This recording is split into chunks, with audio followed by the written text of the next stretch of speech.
So at this point in time, Milan are 1 point off the top spot. Today the stream got a little bit late.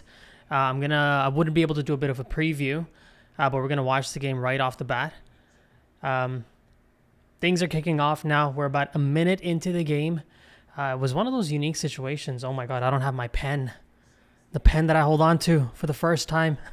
I don't have it. I don't know what to hold on to.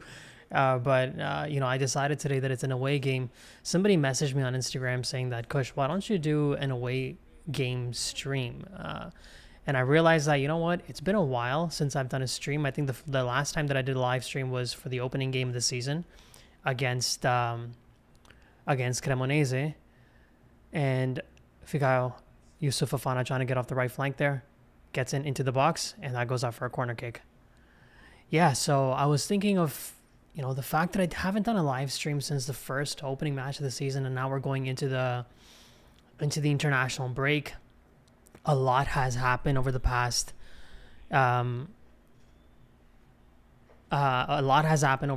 few days that I was like, you know what? Let's, before the international break, Luka Modric steps up with a corner kick, clears everybody. Would have been nice if we partnered up with somebody like Calhanoglu and Zielinski partnered up for that Inter goal. My God, that corner kick goal was ridiculous. So yeah, really that's what happened. I got a message on Instagram from Lisa, I think, if I'm right, to do a live stream for the away matches. So I said, you know what, let's just do it. It's been a minute since I've said hi to you guys, taken some compliments, taken some insults. I know who the insulting ones are, but it's okay. You're all welcome. Ricci. The interesting part is that, not interesting really, the desperate part is that Milan has had to stick with a certain type of a midfield because Rabiot is still not back. Still, Yusuf Fofana gets the start. Still, we have obviously Modric and Ricci playing, but I think some of us would prefer a Rabiot in the midfield. He is on the bench. That's the good news. Well, that's a foul. Has to be. Yes, foul on Nkunku. Rafa and Nkunku partnering up top. That's going to be an interesting one. I think it might be the first one of the season where both Leao and Nkunku are in the starting 11. I don't remember what we played last game. If somebody can let me know in the comments. But either it was the last game. Actually, yes, I think it was the last game. But I guess the first away game that they're going to be partnering up top. Modric steps up for this free kick. It's on the edge of the box, close to the edge of the box, so something could, well, actually not really. It's about 10 yards out of the box. Modric steps up. Didn't beat anybody, but that might fall to a Milan player. No, it did. Fell to Fofana. But I think he made a bit of a meal of it. Headed it right into ground and just went out for a goal kick. Couple of deliveries now from Luka. The corner kick didn't really meet anybody, and now the free kick. Well, it kind of did meet Fofana's head, but he didn't do much with it. Nice link-up play from Ricci and Modric, but that, once again, a wayward pass from Luka. Last couple games, it can be said Modric has been a bit not his top-level best, let's just say. Wait, Pulisic playing? Pulisic is on the bench. And that's the reason why he made it onto the thumbnail too. Trust me, I've been waiting to put my guy on the thumbnail. It's been so long that we've just been waiting for him to come back. And looks like this is going to be a game that he's going to be back. At least playing something. Estupinian is back. So Bartasaghi gets relegated to the bench. Estupinian steps up. Which makes sense because Bartasaghi has played a few games back-to-back with Purvis injured. Nice play on the right flank between Saelemaekers and the Winter. Let's see some of your comments. Hi. Hello, Emmanuel. How are you, my friend? Hello, Ollie Woodley. Hello, DJ Kija. Do you think Pulisic will get some minutes off the bench? I think so. It depends on the score line. But I would be surprised if he gets nothing unless it's a complete comfortable win for Milan. If they're super comfortable, then I guess you could say you could give a little bit of both in that opinion, right? That either the coach is going to bring him on because there's not going to be a lot of pressure on Pulisic, so he can play a little bit more freely without risking any type of injury relapse. But if they are winning comfortably, then it's also possible that Allegri says, hey, you know what? You're not getting called up to the Team USA international games. So why don't you just stick around in Milan and get a bit of rest for the next couple of weeks? Don't exert yourself, and I won't exert you today either. So I guess it could go both ways. Somehow it is hard to imagine, although it should be the case, it is hard to imagine Milan just, running route against Parma away from home. They did do that against Udinese 3-0, but I don't know if they're going to do the same against Parma, because some of the smaller sides they've just oddly struggled against. But it's we're going to have to wait to see if Christian actually gets on the bench or not. Hello? Hi, my friend Philippe Abra. 8446. Interesting usernames, man, you guys have. Sometimes I just want to know the story as to how you came up with that one. Sometimes they're also automatically given. Rafa Leao, could he drop that to Kung? No. That was a good ball from Modric to Rafa. There was a chance there for sure. You know what? I'm going to run and get a pen and paper. I absolutely need one. I got to make some notes. I'll be back.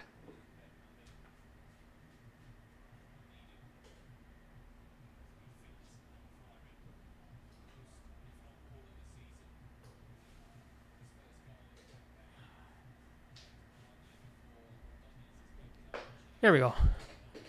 Pen and paper and notes. Everything's here.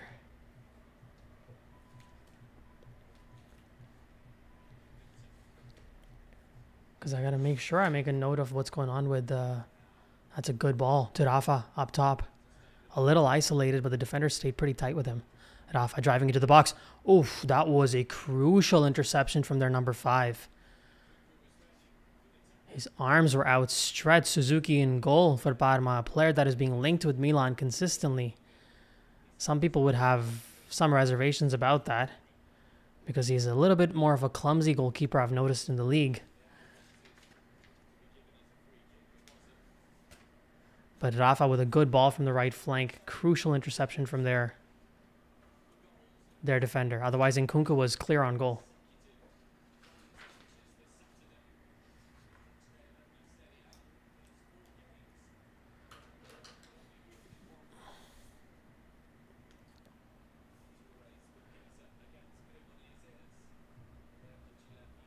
You know, the interesting part is that it's Saturday night in Milan here, right?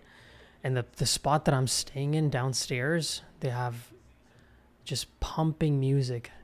So right now, my walls are just boom, boom, boom. And you know how they like their music with the bass. Like proper disco. So yeah, I'm kind of living right above one. Modric. Oh, nice work from Ricci. Oh, Luka, come on. Another bad ball from him, man. It's been a few of those now. Needs to calm down a bit.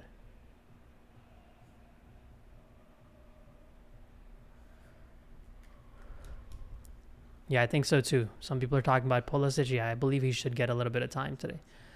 When is Rabiot going to be back? Rabiot's back with Pulisic. They're brothers. They stick together. Even when I was, at the last game, or the game before the last game when they were exiting at the San Siro, they were together and they made their recovery together. They got their injury together and they made their return together. So looks like today they're both on the bench.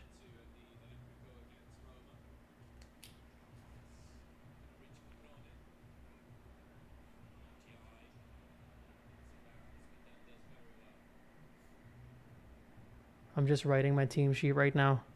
Got a little bit late today, guys, to get on this stream. So I'm just making sure I got my players written out here. And we go after that.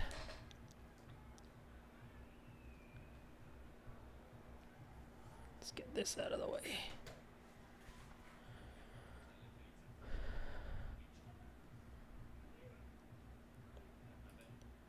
Yeah, Pulisic and Rabiot will get a bit of playtime. That is, it's a very good chance of that.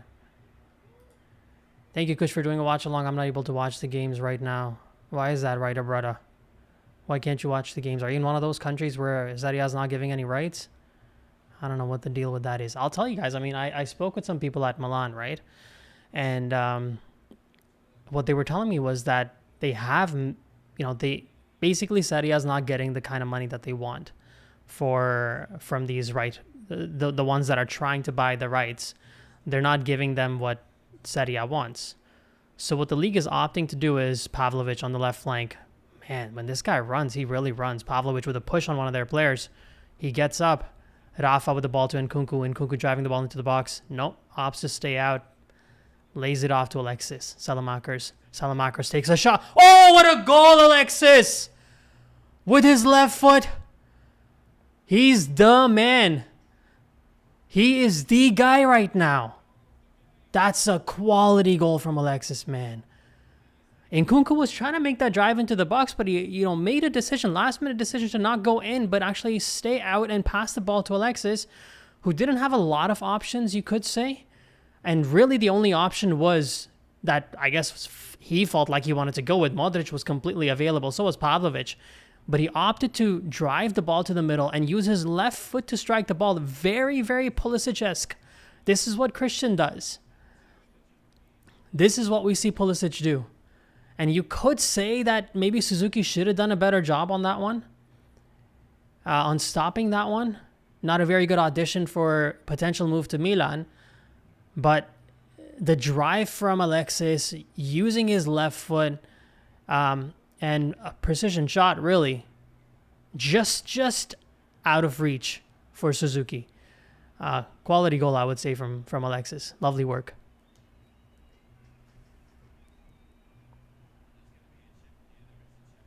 Oh, so they are doing a check now.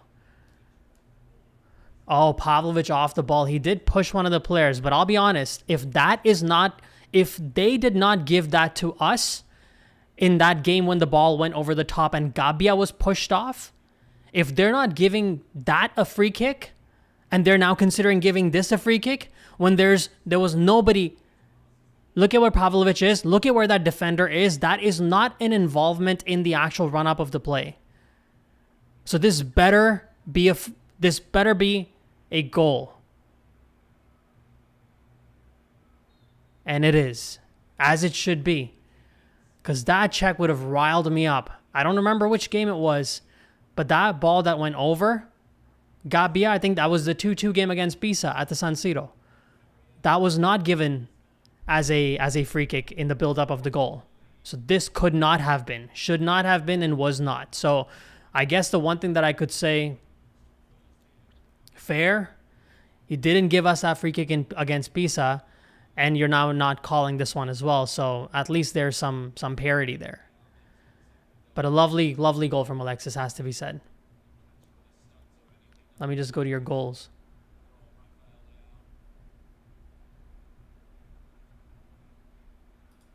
What a goal. Yes, it was lovely. Goal. Alexis is goated. Alexis has been a revelation having come back. He truly has been. Absolute workhorse. And he's delivering in the form of goals now suddenly. Yes. Yeah, Suzuki should have had that, really. Scored by Alexis. Assisted by Nkunku, must be. Alexis has a great weak foot. We have seen that multiple times. Yeah, lovely work. Not really weak then, huh? Oh, yes. And now Saelemaekers comes back and makes Chukwueze look like he has no business even being a footballer. I wouldn't say anything about Chukwueze in that sense, but because he's gone now. So, but you're right. You're right. Alexis is not. None of these players are making us feel like we're missing a right winger. That's for sure. Even though we are in Pulisic, he's absent, but Alexis is really, filled in that role. I mean, we're not really playing a right winger. Let's be honest. We're playing more of a wing back role on the right flank. But definitely, it was a right call, I guess, to move on from Chukwueze. And let's be real, guys. This is one of those games you expect Milan to win. This should be a win for them. If they're really trying to make a title run this year, these are the kinds of games you win. Oh my God. That's a corner kick.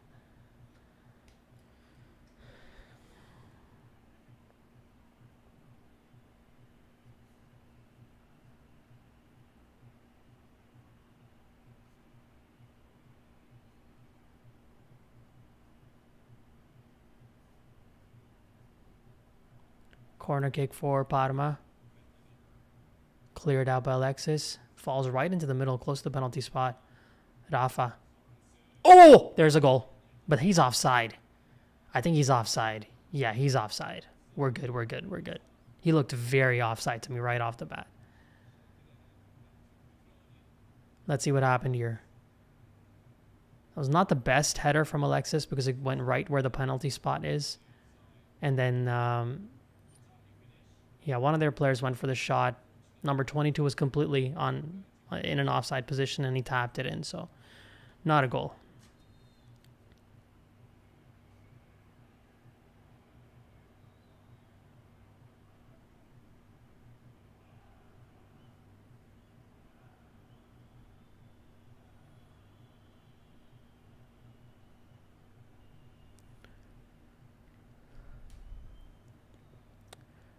Too much space was given to Alexis. I'll be honest. I think it was just they did probably back off a little bit, but Nkunku was driving the ball into the box, so it sort of did make sense. I think it was a smart move from Nkunku because when he was trying to drive it in, and he was close to the edge of the box, he probably noticed that there are just too many defenders there for him to do anything with it.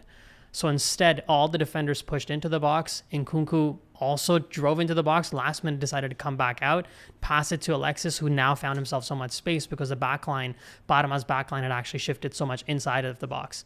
So, not sure if that was a plan per se, but it definitely worked out.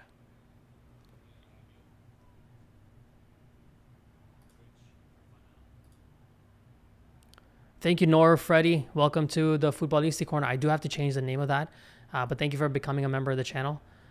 I've been putting out a little bit of member exclusive content. Some of you guys are not very happy about that, but it's all going to be compiled later for everybody to see. But for now, it's for members only. Ricci with the ball inside the box.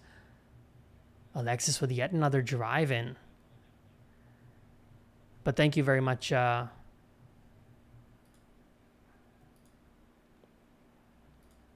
Once again, thank you very much, Nor Freddy. The channel before used to be called Milan Corner, so I called the membership status as Futbolisti Corner. But I think I'm going to change it up now.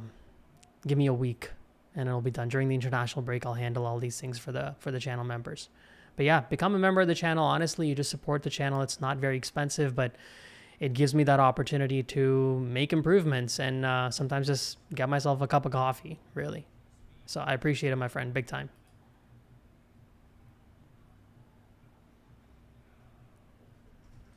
I don't drink coffee, though. I drink tea.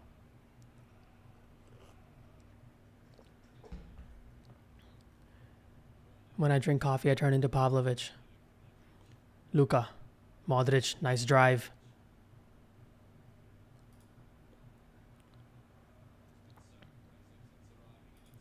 Yeah, Marinzo says, yes, it's on Suzuki. Ball was nowhere near the edge. That's the thing, guys. Suzuki is one of those goalkeepers from the league that has been linked to Milan fairly consistently because there's a very good chance that Maignan will be leaving. Based on everything that I've heard up until now, to me, it seems like he will be leaving. I don't want to... I don't consider myself a journalist, so I'm not one of those guys who reports things. But the things that I've heard, I think it's going to be surprising, let's just say, for me to see that Maignan is going to be there next season. But if he's not there, and Suzuki is one of the players that is being looked at as a potential replacement, we have seen, he is one of those players that kind of like, I don't want to say Onana, because Onana has been a complete nightmare at Manchester United. The whole time there was bad for him. But he's one of those players that at times gets this, Alexis gets through. Oh no, Alexis should have just driven the ball. Penalty. Alexis. Wins a penalty. Look at this guy. Absolute MVP today. First gets past the player, then drives the ball away. Then I think he was taken down. It's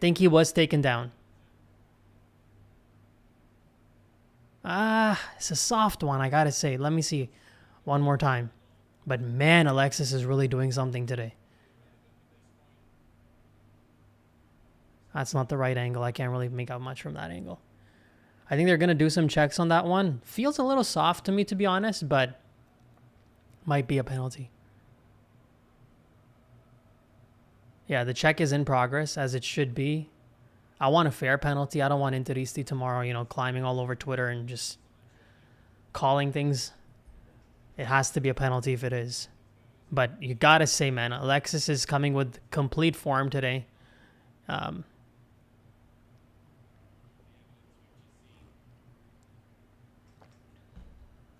Saelemaekers will also go down as a first ever player chat that I've ever done in my life. I've never ever talked to a single player. He's the first one I spoke to, and he was extremely nice, very patient, very kind. I hadn't finished my complete setup, so we're waiting for the VAR check to come through. I hadn't completed my setup because, it was very new for me. And, oh, no, it's not going to be a penalty. I don't think it's going to be a penalty. I think he went down a little easy. My first impression was that it was a bit soft.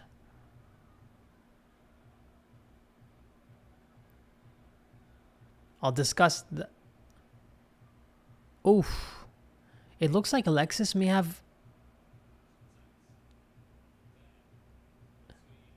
Yeah, there is contact. Oh, there's definitely contact. How are we questioning this? There's definitely contact between their defender and Saelemaekers.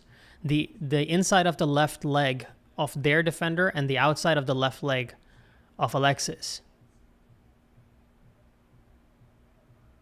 It's soft. There's no doubt it's going to be a bit soft. But he still impeded his ability to do something with the ball, because really the ball wasn't moving as fast that it would actually exit the field. Alexis could have still done something with the ball. And so I would say this is definitely a penalty. He has to stick with his decision of a penalty. It would surprise me if he says that this is not one. The ref is going to announce this in the stadium. When I was at the San Siro, the ref announced it, but the mic wasn't even working. So here today it is. Yeah. Penalty. Yeah, it's a penalty. Good. Good. That's smart. It went for VAR. He did his check, and he sticks with his call. So the referee did not, change his mind because he was called to the screen. He just got a better look at it. And when you actually get a slower look at it, it does look like that is the right call. Rafa steps up. How do you guys feel? Tell me in the comments, how do you guys feel before he even strikes it? He looks confident.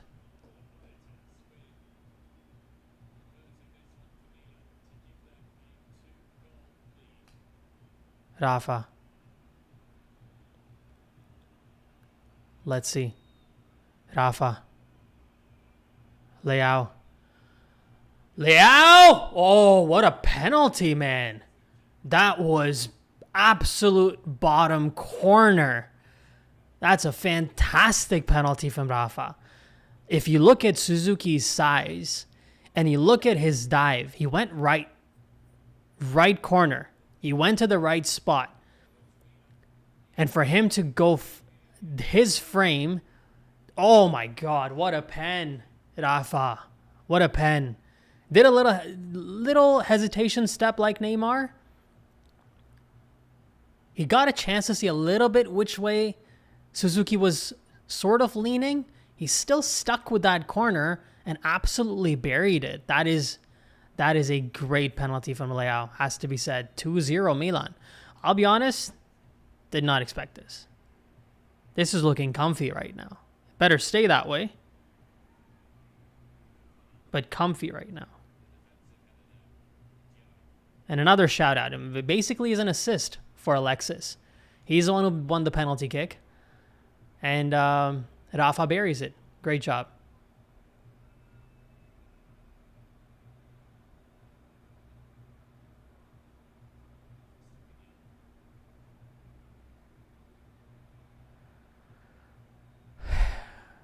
Oh, can I boost my volume? Do you guys think my volume's low? If anybody else, if a bunch of you guys say the volume is low, I'm going to increase it. I only see one message out there for it. So I'm going to wait until I hear a lot of you guys say the volume is too low. But maybe just a little crank on it. Because I do think it's a little bit on the lower side.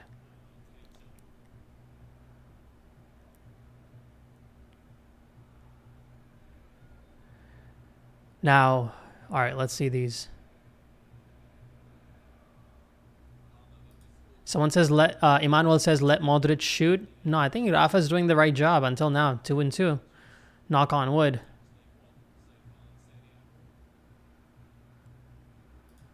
Why not De Gea instead of Suzuki?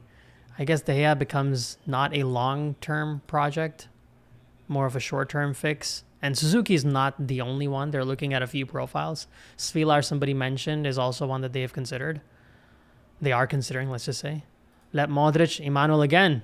Emmanuel was really, really going for a Modric there. Josh, let's see this. Just a word on Saelemaekers. Since returning from his loan, we've seen a real focus on fundamentals, especially in attack. Can't read. When shooting, don't kill the ball. Instead, simply place the ball. Hey, look. His 2 loan spells have truly matured the player. There was one point of time when Saelemaekers and Leao, to me, were very similar in terms of they were young, they were sort of budding players. One used to play on the left, one used to play on the right. So there was and they also used to hang out a lot. Especially in his first stint with Milan before he left for Bologna, you used to see a lot of them, their Instagram stories and stuff together. So you had this sort of a partnership there. And my complaint always was that Leao took certain steps and just kept growing. And Alexis sort of flattened out. But whatever he has, and there was a time when Saelemaekers and Messias, right? Junior Messias were our right wingers. And then they were replaced by Chukwueze and Pulisic. And I think the replacement of Pulisic made some people sort of quickly move on from Alexis, because you got the sense that Pulisic was so much more superior and brought such good quality. But then he went on loan, and as you said, improved on his fundamentals, became a better player with consistent play time. First played with Bologna, then played with Roma, did a good job at both places. And now he's come back with that game time maturity that he has developed. And he doesn't have to be a Leao, but he has to do what he's doing right now. He's an industrious player. He has a high work rate. He has improved on his decision-making more than anything, especially in the final third. Improved. I still don't think he's always ideal, but he's unquestionably improved.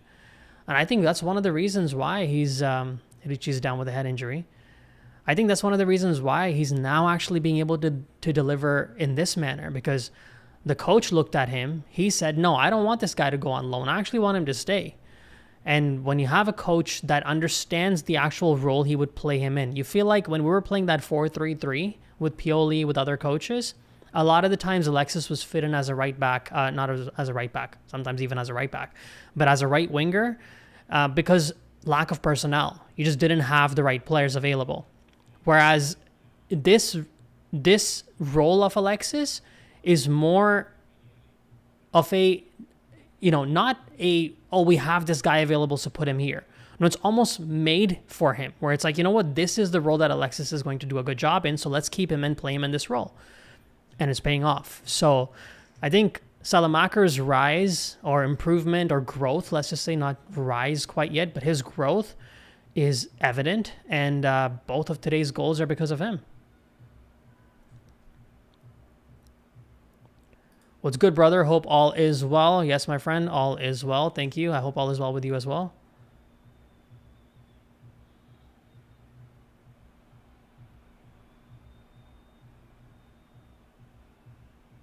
Someone says, I'm surprised they upheld the decision. Usually when they call them to the screen, they change the decision. Exactly. That's why I actually complimented the referee, because it was a right call. You can see that his knee was colliding with Alexis's leg as well.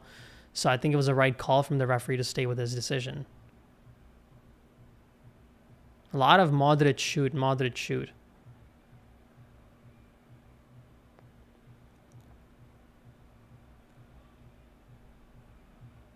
Norfreddy says Rafa is good at penalties. He's shown to be up until now. And today's penalty was actually really impressive. I think the goal that he scored against whom? Who did he take the penalty against? Fiorentina? I think when we were down 1-0 and came back 2-1.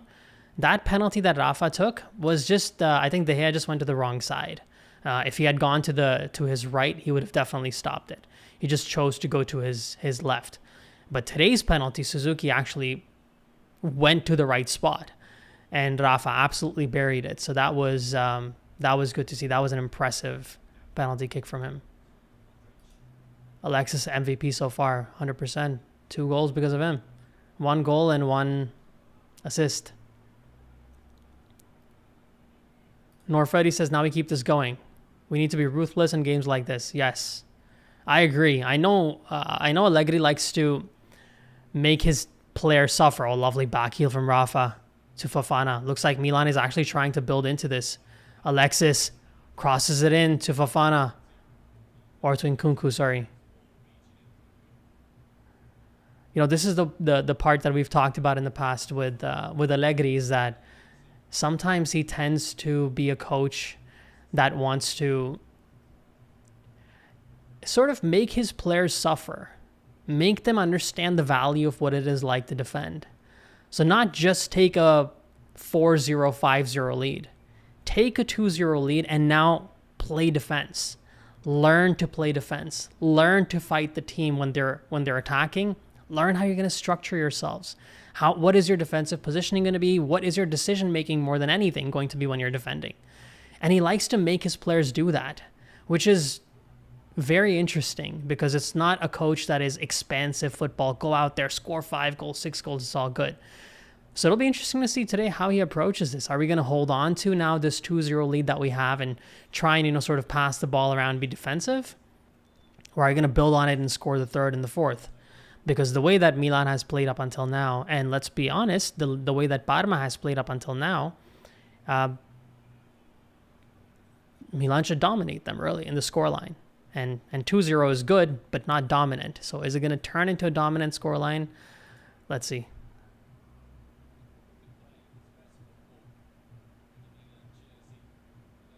Sound is perfect. Michael Andreozzi, how are you doing, my friend? Nice to see you.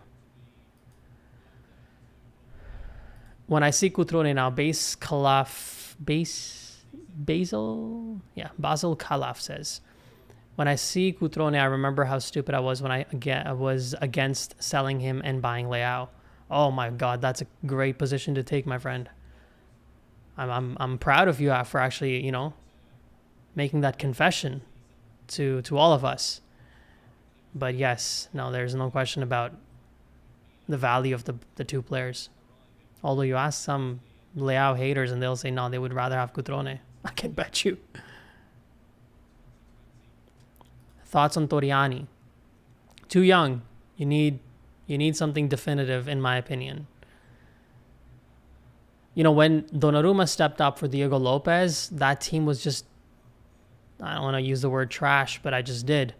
That team was that. So experimenting with just bringing Donnarumma in, I would have been okay with that. But now this team actually is showing some capability of doing really well and building and adding a few more pieces, adding a few more defensive pieces in the midfield, in my opinion, would be even stronger. So I don't want to play around with that goalkeeper role. I just want to have somebody stable and somebody you can bank on right off the bat, and not an experiment, really.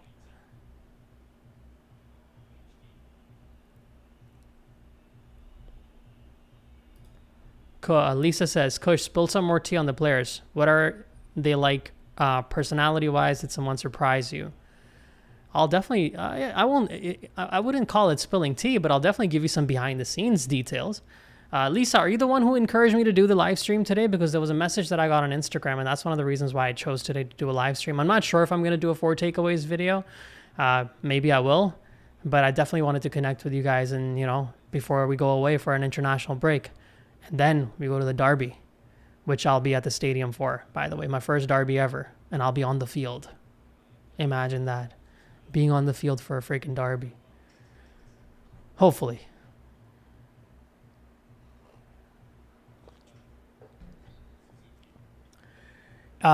So the players, did anyone surprise me? Yes, I'll tell you surprised me, but Alexis on the right flank, driving the ball through Ricci with a quick ball to Fofana. Fofana tried to pass it back to Ricci, falls back to Ricci, goes to Luka. Modric with a shot from outside the box, didn't really connect well with that, right at Suzuki. The player that surprised me, I'm only going to say positive, I'm not going to say anything negative, no. But the positives, Santi Jimenez. Santi Jimenez really surprised me. Really chill guy, really happy. No matter what is going on in the back, seems to always be smiling, always be it seems very nice. And I think there was a quote that came out. I even posted this on my Twitter with Kyle Walker. I think he talked about how nice a guy he is, and he hoped that he starts scoring. Jimenez is one of those guys that I would 100% root for, just for how kind he was whenever I interacted with him. I've interacted with him a couple of times. Super nice. The other player that surprised me, well, no one really surprised me, to be honest. They're human beings, so you'd assume that they're, decent people. But Pavlovic is super nice, man. I think he's the one that actually maybe surprised me, because he's just very nice. You expect these players to be, nice and kind towards fans. But Pavlovic is somebody. Oh, Mike with the stop. That cross came in from the right flank. That's something that I was actually curious to see how Estupinian today defends, but Estupinian actually was pegged completely back into the box. So the Milan's left flank, really, I guess you would expect possibly one of the midfielders to be marking their wingers or their fullback. I have to go back and see who actually was marking, but they got a cross in, good quality header, but Mike was very, very quick to getting to it. But yeah, Pavlovic, from the first game that I was at the San Siro, the way that he just, most of the players, when they walk through that little room, they're going to wave at you. They're going to say, some of them just have their headphones on. They just, going from point A to point B. They're not really going to chat with you too much unless you really wave them down and stop them and ask them for a picture or something. Pavlovic was the first guy that completely without any request is just going, dabbing up everybody, high-fiving everybody who's just standing there in a line. And I was like, this is interesting. And even after the game was done, all the players sort of walked back to the locker room. And Pavlovic, I think there was somebody in the stands with the Serbia flag. Maybe I'll put this on my story. I do have this on video. And Pavlovic, took his shirt off and walked up to that fan and threw his shirt to them, said something in their language, and he just seems like a nice guy. And I spoke with him after the goal that he scored in the last game, and he did a little bit with me that you guys are going to see in a few days, and he was very fun, while doing that. He's like, "Oh, I heard you're a popular AC Milan YouTuber," and he's, most of the players just want to get the interview done. He's like actually making conversation. And then I congratulated him on his celebration. So, his partner obviously is pregnant. So I would say the one that surprised me the most was probably Pavlovic. But honestly, everybody's nice. Allegri is very nice. He's always making jokes. The only problem is the language barrier, because I don't speak Italian as well yet. I'm really trying. I've gotten a lot better, but Allegri's having full out conversations. People are laughing next to me, so I'm like, he said something funny again that I did not understand. Modric is so kind, man. Luka just, like, last time around, Luka. If any of you guys want me to shut up and just focus on the game, I will do that too. But it's just some exclusive stuff that you guys probably won't see, so I'm just thinking of sharing that. But after the last game, hold on, let's see this attack from Parma. Okay, that's stopped. De Winter gets back into position. I'm just curious to see how Parma builds and how Milan defends. So I'll come back to Modric. Parma's the thing is their counterattack has no pace to it. If you're going to get hit on try to hit on the team on the transition, you got to move a lot faster. They were almost jogging their players, and Milan players were walking back trying to defend. He gets past Rafa, but Rafa's not really much of a defender. Good interception from Fofana, holds on to the ball. Can Milan now launch a counter? No, don't. Good decision from Fofana there. Maignan on the left to Stupinian. Also curious to see how Stupinian plays. Ricci over the top for for De Winter. Coney. I'd been calling Coney De Winter Kevin De Winter for so long, mistakenly. Dude, I felt so embarrassed. I was like, I think I may have even said it to some Milan people. Hey, it's Kevin De Winter. Modric to Coney to Alexis. Back to Kevin. Luka. Let's see what he does here. Alexis drops deep. Goes to Nkunku. Nkunku also dropped pretty deep, man. Very unpredictable, Milan's front line. There's no set role for a player. Suddenly, Nkunku stepping out and Ricci's becoming like a number, almost playing like a number 10. Sorry, as a false 9, really, not even number 10. Modric spreads it out to Coney. De Winter crosses it in to Nkunku. Yusuf, don't shoot it. Don't shoot it, buddy. You're not there yet. Alexis back to Luka. Modric. Didn't have a lot of options. Had to go back to Gabbia. Gabbia to Pavlovic. Rafa to Stupinian. Oof. I think that's a foul. Oh, so that is given as a foul in favor of Milan. So Modric, last game, there was somebody who got their jersey for Modric to sign, and they didn't have it out in time. And so they asked Luka if they could, and they were taking a lot of time to get it out of their bag. And Modric is just standing there, just with his hands in his pockets, just like looking around. It's not impatience. Like some of the players, I won't name names, but some of the players are a little bit impatient, right? They want things to go quick. They want to get out of there. And keep in mind, most of the games that I've gone for here, not most, all of them, have been at 8:45 at night. So by the time they're done with their showers, they're done, it's like midnight. So I get that they want to get home. So some of the players are just wanting to leave. But Modric is just standing there waiting. He's like, okay. He's still taking his jersey out. And this guy's just like looking for this kit inside the bag. So some people like Pavlovic, Luka, Santi Jimenez, Saelemaekers, they've just been really nice. And even Rafa after the last game, Modric on the left trying to find some options. Nothing came out of that free kick for Milan. But Ricci is the last man in the back. Interesting. Pavlovic all the way up top. Gabbia up top. Ricci all the way in the back. Rafa. Tries to cut back. No one's there. Coney. Nkunku! Off the post! Oh. That was a shot from Nkunku. Was that a stop from Suzuki or off the post? Rafa dragged it back, but no one was on it. Coney then drags it back to Nkunku. Nkunku with the shot. Oh, that's a stop from Suzuki. It was right at him. Not something unbelievable or spectacular, but still, it was a good shot from Nkunku, has to be said.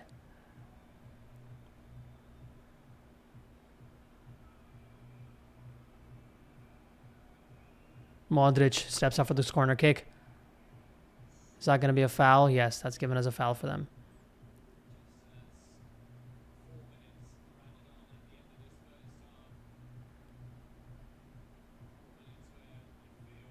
I'm fully lost in your messages. I don't know where I was, but I'm just going to pick up from a random spot. Please don't get mad if I miss your comment.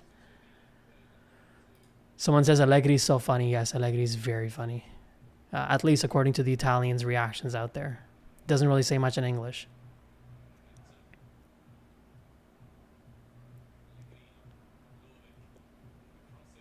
That's a ball at the face of goal, across the face of Milan's goal. No one really there to stop it, but Parma didn't really have anybody to defend, but they still keep the ball in the box. Oh, what a goal. That's a phenomenal goal. See, that's what I'm saying. You got to build. And that's a bad goal to concede. That's a beautiful strike. Beautiful strike from them. But we have to see if there's any type of a foul in the build-up. Somebody actually predicted a 2-1 scoreline. So let's see if that goes that way. But, you know, first it was a ball. Yeah, see, I don't know if that's a push in the back. So I think VAR is going to have to check that. If that's a push in the back on Estupiñán. I'm surprised Maignan didn't really dive for this. He sort of gave it a little hop. I just don't think he expected it to go in, but that was phenomenal quality from Bernabe. Let's just check if that was a foul. Oh, no, not a foul. I thought maybe on Estupiñán there might have been something, but that's a great goal. Great goal. You got to stay locked in. You got to build. When you're up 2-0, you cannot allow the team to get back in. And this will really invigorate them, especially right before halftime. This will make them believe for the second half. They'll have a different level of intensity that they're going to approach the second half now. And it sets it up really well the second half. Home team, down 1 goal. They're going to throw a lot of attacks up there. That's going to leave a lot of space for Milan, give them an opportunity to score goals too. So it's going to be an exciting second half for sure.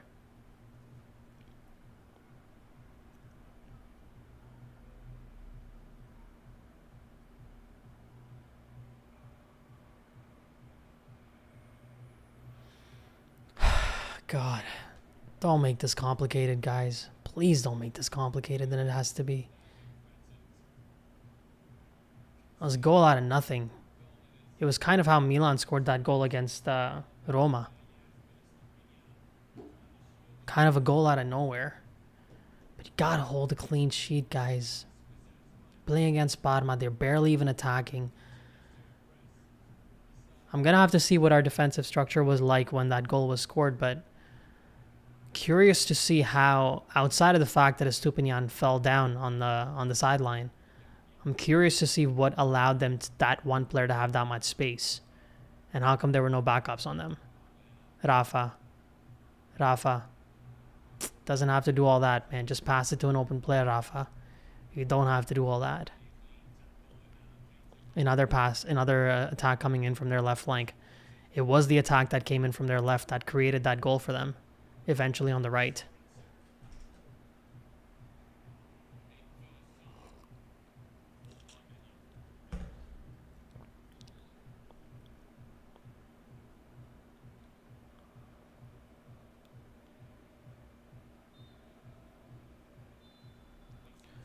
There we go. That's halftime.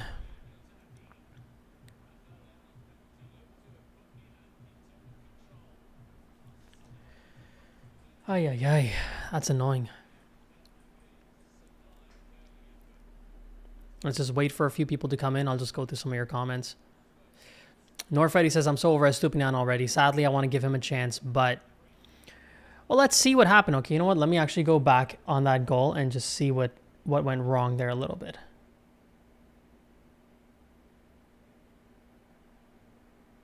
Because essentially what first happened was...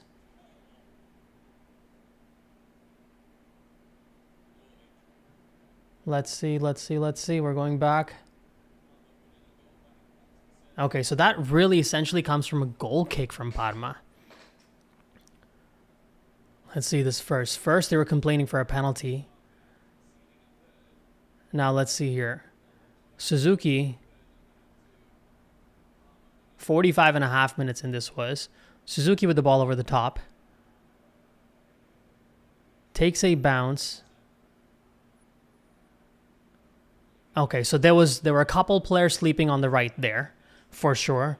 There were a couple of guys ball watching on the right flank. It was Alexis and De Winter. Now, keep in mind, this is live that I'm breaking this down, so...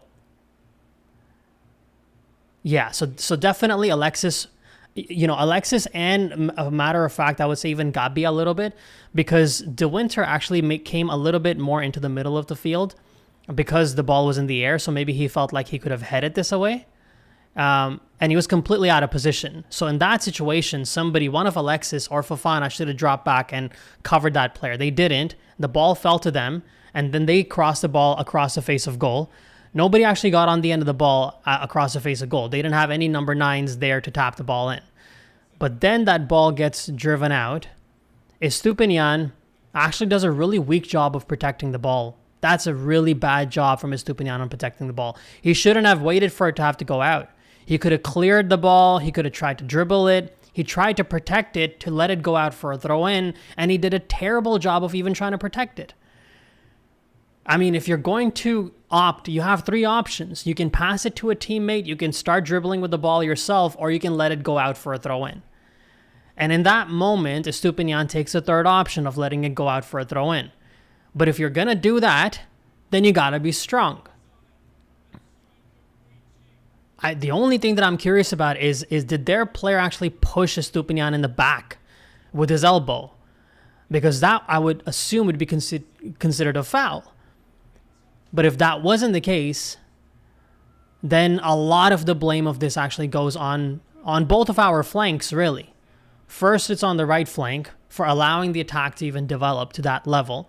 I think I would put a little bit on Alexis, a little bit on Fofana, more the right-sided players, and maybe even a little bit on De Winter. He doesn't really need to chase those balls that are significantly away from the box. Now, maybe he's a taller guy, so he felt like he could actually get on the end of the header. But if De Winter is making that commitment to go into the middle or closer towards the middle away from his actual back line, then one of Alexis or Fofana probably should have dropped back there and covered their man. But they didn't. So the ball then fell to that player. He drove it into the box, cross across the face of goal. They didn't have any player to tap it in. Then I guess the biggest blame you got to put is on Estupiñán. That's just weak defensive work for sure. As Michael says right here, Purvis got beat. Stupid play defensively, yes. He had 3 options. Dribble the ball, start an attack, or pass it to a teammate, or just kick the ball out. But he wanted to win the throw-in for us, and it didn't quite work out. Now, Emmanuel says almost 3-1 at the end, and that is true. Opportunities are still there, and I think Milan should walk away from this with 3 points, really. They really should. This is yet another bottom side, guys. This is the side languishing alongside Pisa. So this is not a team that you drop points against, but we're just going to have to see when it happens.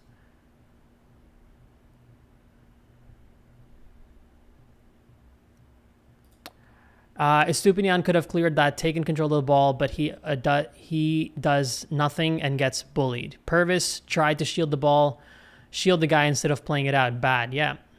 Bad for sure. I think that also comes a little bit from the philosophy of Allegri, which is to, you don't have to be rush trying to create an attack. Just safety first. But if you're going to opt for safety first, then safety comes first, not losing possession there. And yeah, you got to give a serious shout out to Barnaby for that shot, because that was a ridiculous shot from him. So it's not just about the mistakes that we made, but that was a beautiful goal scored too. Armis says, bro, Purvis has been playing good. Don't act like he playing like blank. Well, in that moment, he wasn't strong enough, my friend. That's not good enough. If you're going to protect the ball, then you better protect it. Do you even roll out Pulisic if we have a lead through the second half? Depends how big the lead is. I would say if we go 3-1, then maybe not. But if it's 2-1 and your attack is really suffering and tired, then you might just have to. Maybe for 10, 15 minutes.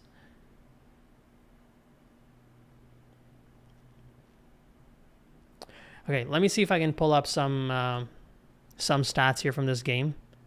Let's see how many of you guys are even here to start off with. I haven't even checked out the stream at all today.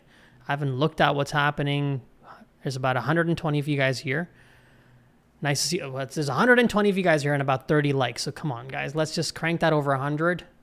Be kind. It helps the channel big time, and I'd really appreciate it. So let's get that over 100. Now let me see what we're going to do with player ratings. Let's open this up and put it on screen. But come on, man, Estupinian. It's just you're comfortably walking into this game with an easy 2-0 lead. You only have about a few minutes to, have to handle. And right at that moment, you concede a needless goal against a side that, well and truly wasn't really doing too much in attack. That's the fact. So, even if we look at, let's just look at Milan right now. Maignan with a little bit of a low rating. I think he could have maybe done slightly better, but really that was a ridiculously good strike. The only reason why I say that is because he didn't go for the dive. He sort of gave it a little hop. I think he felt like maybe it won't go in. But maybe if he had gone, he's called the Eagle, so Eagles fly. So maybe if he had gone for the dive, something else could have happened, but it didn't. De Winter, I think, hasn't had an okay performance in my opinion. Gabia is lowly rated, and I'm not quite sure why, and Pavlovic are also okay. But coming to the midfield is going to be a little bit more interesting. So on the right flank, you got Alexis. Let's start from the left. Estupinian. Shockingly, Estupinian right now on FootMob is sitting with a 6.6, and Gabia is at a 6.2. I think Estupinian played a massive role in Milan conceding that goal, so he definitely should be sitting with the lowest rating. Ricci with a 6.5, Modric with a 6.9. Modric's 6.9 is also a little bit surprising because Modric, I feel like, has had an okay game today. He was a little bit clumsy with his passes in the beginning of the game. Ever since then, he's gotten a lot more control. But still, 6.9 would make him one of the better ratings, and I guess 6.9 is fair, actually, when I think about it. Fofana with a 6.5. Look, Yusuf hasn't really tried to score goals today. That's been the good thing. I think he's done a little bit more work in the build-up, and he's been involved in some of the build-ups. I think there was one that was created for Nkunku that was saved by Suzuki that Fofana was involved in. So he's been okay, I would say. But Alexis Saelemaekers up until now has unquestionably been the MVP. I think that's very clear for everybody to see. The fact that Alexis has played a huge role in, first scoring that goal, given that opportunity to drag the ball from the right flank, switch to his left foot. Very Pulisic-esque goal, I would say. That's something that we've seen Christian do a lot of times, and it was Alexis who did it this time. Went with his his weaker left foot. And as somebody said, it's not about power. Sometimes it's just about precision, and it was a precise shot. You could argue that Suzuki should have done better on that, and I do think that should have been stopped, really. But it wasn't, and Alexis took his chance and scored the goal. But it was the second penalty that he won. That's also something. It wasn't just about him scoring goals. It's about contribution. Because I was just talking about right now, right, that Santi Jimenez, a lot of the times that I have seen him in the back at the San Siro, he's had this happy and positive attitude about the games. Even if he hasn't scored a goal in the back, he has a happy attitude. One of the games that I was there for, he had won the penalty for Milan. I think that was against Fiorentina. And so it's similar with Alexis today. It's not just about scoring goals. It's about contribution. Wins that second penalty, or wins the penalty for that second goal.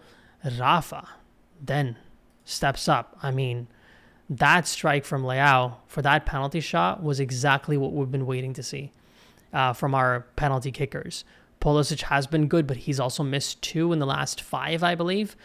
But Rafa now 2 for 2, and today's penalty was a lot more impressive than what was last game against Fiorentina, because that penalty kick against Fiorentina, you saw De Gea went just in the wrong direction. If De Gea had gone to his right, he would have easily stopped that. But this time, Suzuki actually opted to go to his right, and he still couldn't stop that. So I think that was a great penalty strike from Rafa.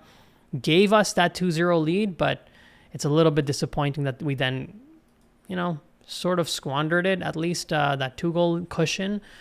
And then there was Nkunku. I feel like Nkunku has played his role today for sure in attack, the build-up of attacks. He hasn't been involved in actually scoring a goal, came very close, forced Suzuki into a pretty tough save. It was right at Suzuki, to be fair, but it was struck very well from Nkunku. So I guess for that reason, he gets a high rating, and he's also been involved in the build-up attacks for sure. But yeah, I would say this would have been a perfect half for Milan. One of the perfect halves from this season for the Rossoneri going away from home if they hadn't kind of botched it up in the final minutes. And a chunk of that blame goes to Purvis, unfortunately. Not a player that I dislike. I actually think I want to see him play for sure. I'm not always wanting to see Bartesaghi play. I'm happy to see Estupinian play as well. But yeah, that just wasn't good. Now I'm just going to jump into some of your comments. UT plays Napoli says, I don't want to be a negative Nancy, but I feel like a silly draw. I hope we can keep the scoreline. My God, guys. I really hope we don't draw the games. Draws, if you haven't noticed already, even on this channel, are a bust. Like, people hate draws. I don't like draws. You give me a loss, you give me a win, or maybe sometimes I'll take a loss. At least you'll learn something about your team from a loss. But these draws are so pointless. I want this team to get the result today, pick up the 3 points, but really don't want another drop point. That took against Parma. Like, you drop points against Cremonese already. That's a game you should be winning. It's the opening game of the season. You have Luka Modric. You got this new team. And you're playing against a newly promoted side at the San Siro. You win that. And then you drop points against Pisa. You're up 1-0. I was at the San Siro watching that game from the sidelines, and all I could see unfolding was just frustrating. And then the draw against Atalanta as well. Now, the Atalanta game was a little bit different, but definitely that Pisa draw you don't want to repeat today against Parma. Estupinian equals Emerson Royal. I won't be that unkind to him. I think Estupinian is not bad. He is also coming back from injury. It's his first game today. But yeah, he definitely should have been a lot stronger on that. Dark Bismarck says, the hate on Estupinian is over the top. The man is so much better than Bartesaghi and more experienced. Bartesaghi literally makes three mistakes worse than Estupinian made tonight. Look, Bartesaghi made some errors for sure in the previous game, but Bartesaghi's crossing game is very good, man. That asset of him, the way that he whips the balls in, I wouldn't downplay that. That is very important to me. So I would say that I am happy with our left back situation or our left wing back situation right now. I'm okay with Estupinian and Bartesaghi being the two options because one guy is a little bit better defensively and a little bit more controlled, which is Estupinian, although he didn't show that today. And then you have Bartesaghi, who I feel like attack-wise really whips some great crosses in. So I'm okay with how it is right now, but I'm not loving it, and I do not like what Estupinian did on that goal. That's for sure. My God, this comment section is flooded with Estupinian banter. Estupinian is a very bad player. I got more faith in Bartesaghi, but I know he ain't ready. Look at that. The juxtaposition of your opinions. First guy, why are we playing Bartesaghi? Gotta play Estupinian. Next person who is a Cedar 86 says Estupinian is a bad player. So it's interesting how you guys feel. I feel like I'm not really going to dislike either of them. I think they're both bringing something to the team, but you can't make mistakes the way that Bartesaghi made against Roma in the previous game, the bad passes that he made, and in the same breath you cannot make the mistake that Estupinian made today. So I'm going to be even-handed on both of the guys. Why is my stream keep stopping? Let's go, buddy. Keep going.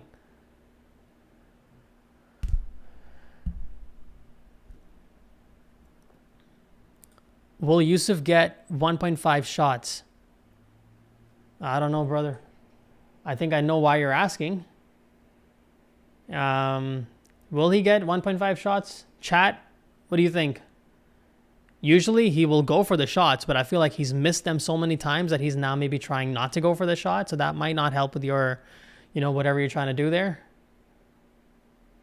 Before I used to give open advice on this topic that this gentleman or this lady is discussing, but now I don't. Just got to be very careful what you talk about on this stream. But yeah. And it looks like the game is about to kick back off. So they are making a change.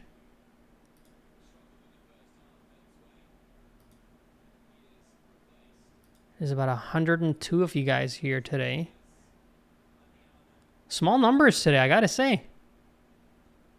I appreciate all you guys being here, that's for sure. But a little less traction. I know why.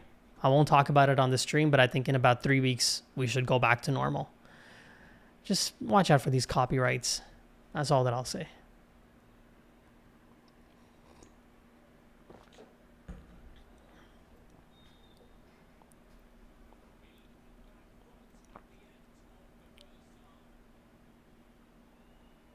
Okay, somebody directed a question right at me. Said Kush. I don't know how to say this. Sai Chronicles? Okay, Sai Chronicles H1Z says, Kush, what do you think about this? Why is Allegri not playing Yashari like, for example, last match, even though he's back? Probably just doesn't want to throw him in right now if he doesn't need to. Look, one of the better elements of this team this season has been the midfield and has been, even the current partnership that you have is not bad, right? With Fofana, Modric, and Ricci, and usually you'll have Rabiot, Modric, and Fofana, or you'll even have Loftus-Cheek in there.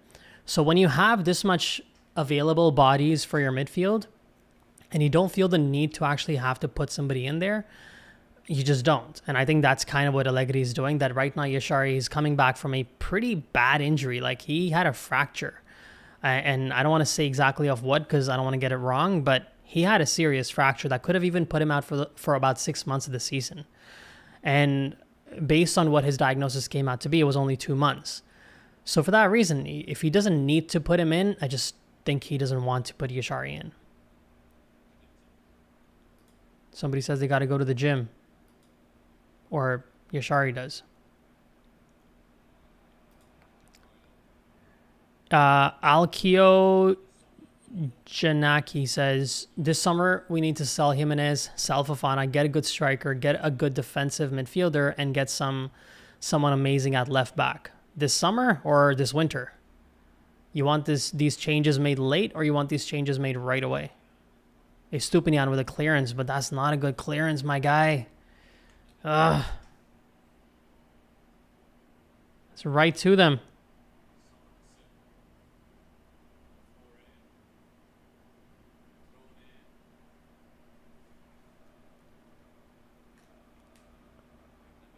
Just not a good clearance from Estupinian there.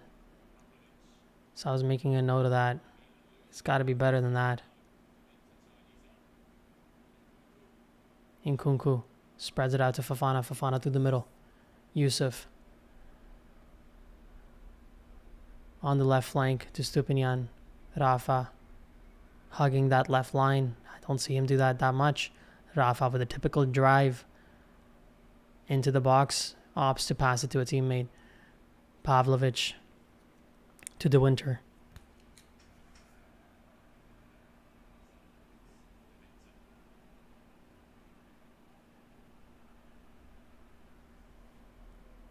Gabbia spreads it out to De Winter. De Winter to Alexis. Saelemaekers to Nkunku. Christopher. Luka. Modric to De Winter, back to Luka. Modric to Alexis. Saelemaekers. Sweating today. Hot. Or stressed. Rafa. Milan trying to patiently build up, but Parma's going to try and hit them on the counter, but Pavlovic doesn't let them. You shall not pass by Pavlovic. Somebody's predicting a 2-2. Don't do that. Don't do that to me.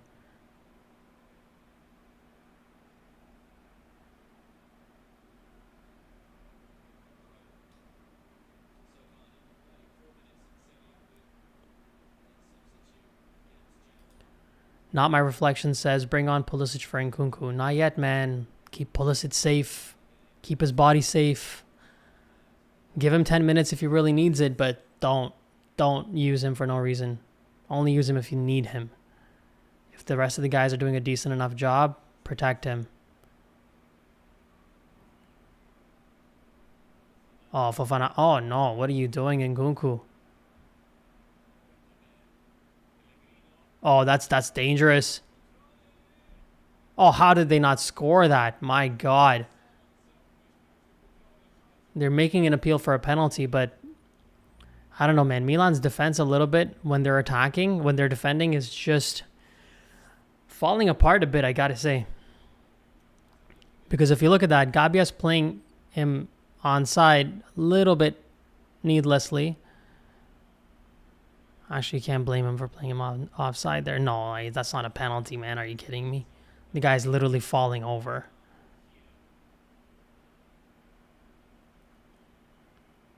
Oh! Did that hit Ricci's arm? But his arm is like right tucked in. That'd be a little weird because I think it bounced off of Ricci and his arm is tucked in. So I'm not sure if that's a penalty.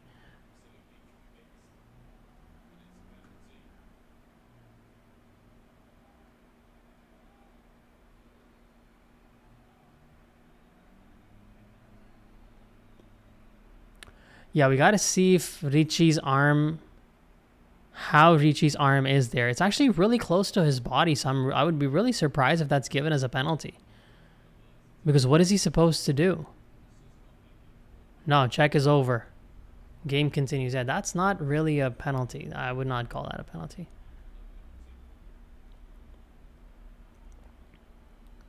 Someone says, EDVIMM1228 says, worth loaning Jimenez out as he can have a redemption arc as Saelemaekers. But the thing is, the Saelemaekers redemption arc is very rare. I think the last time we saw that happen was Gabbia, maybe. It's more with the young players that are growing. It's tough. It's tough to have a redemption arc for a player that you paid almost 40 million for. So let's see. Who knows? You never know. Maybe Santi Jimenez comes back. He did mention, he came out and mentioned that he's been playing injured for a while. So hopefully just coming back from injury and playing will help him. Getting back to full fitness and then playing will be the answer, but it's tough to say right now. Fofana isn't meant to score goals. Obaino Milano. Jeez. Takes me some work at times. Fofana isn't meant to score goals. The nose isn't expected to eat food. Come on. Wow. No, that's an analogy for sure. You're right. It's not. And Fofana is, he has a good foot. It's just how he strikes the ball. That's the problem. Oh, my God. They can easily score from that. What are we doing? We're getting pegged back now. We can't get pegged back. We cannot do what we did against Pisa, where we scored the first goal and just sort of started to sit back. We cannot do that today, taking a 2-goal lead and then start to sit back. Because that throw-in from them could have resulted in a goal. A glancing header from their player. Mike gets out to get on a hold of that from that corner kick. But looking fragile, guys. We're looking a little weak. Modric.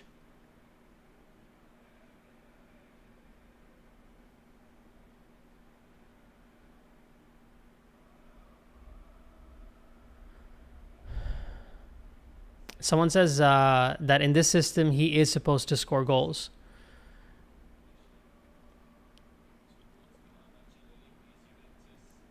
Well, you definitely need your midfielders. That's why that's why the coach explicitly picked out Loftus-Cheek and Fofana to score 15 goals combined. I was saying it individually in the last video.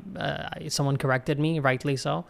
He did mean combined between Loftus-Cheek and Fofana. There should be 15 goals because I guess he wants those midfielders involved. We saw what Rangers was able to do last season. We saw what Loftus-Cheek was able to do the season before that. And let's be real, Fofana has gotten some really good chances to score a goal. He's just been bad at finishing. So, Nor Freddy says that, he is, in this system, he's meant to score some goals, but then he has to also have the ability to score goals. And you feel like he's not really showing that right now, that he can actually finish.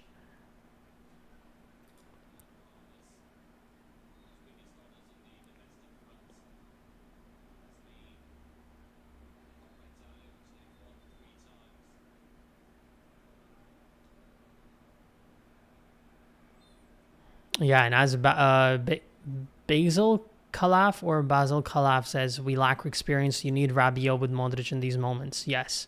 And I think Rabiot would be the one to score goals too, compared to how Fofana sort of delivers that.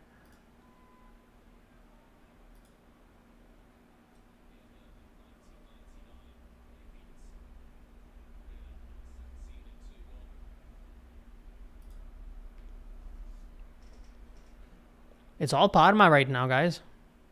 Once again, another attack coming from them. This is the Allegri asking the team to suffer. This is the Allegri asking his team to show what they can do defensively.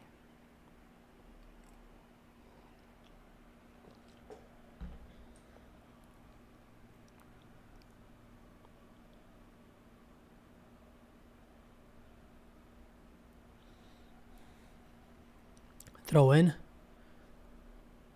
Oh my God, that could have been a goal. Oof.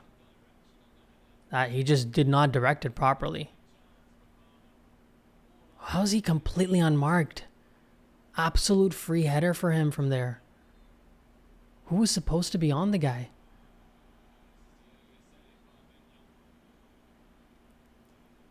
Mignon with the stop there. Header off across the face of goal. Just directed right, would have gone in.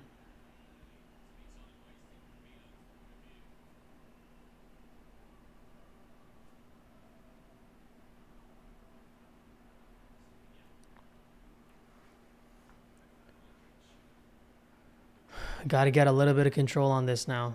It's okay to let them attack and hit them on the transition, but Milan has to gain possession back at some point. They're just allowing them to completely control this, and they're not doing much when they actually do get the ball. Like right now, they just lost the ball yet again. Oh, there we go. Oh my God, Bernabe. After scoring that ridiculous goal, he misses that opportunity. Come on, man. That should have been yet another goal for Parma. See, now Fofana did not do a good defensive job. He wasn't able to get being the strength that he is, wasn't able to get the ball off of the Parma player. While the Parma player was dribbling with it, not even at a fast pace, he just wasn't strong enough to get the ball off of him. That eventually falls to Bernabe, and he just messes up his chance. They have equalized. They just haven't done it. They've gotten every opportunity to equalize, including that. They could even be up right now, 3-2. And all of this is coming from the change of momentum that came about after that Estupiñán mistake that led to the goal.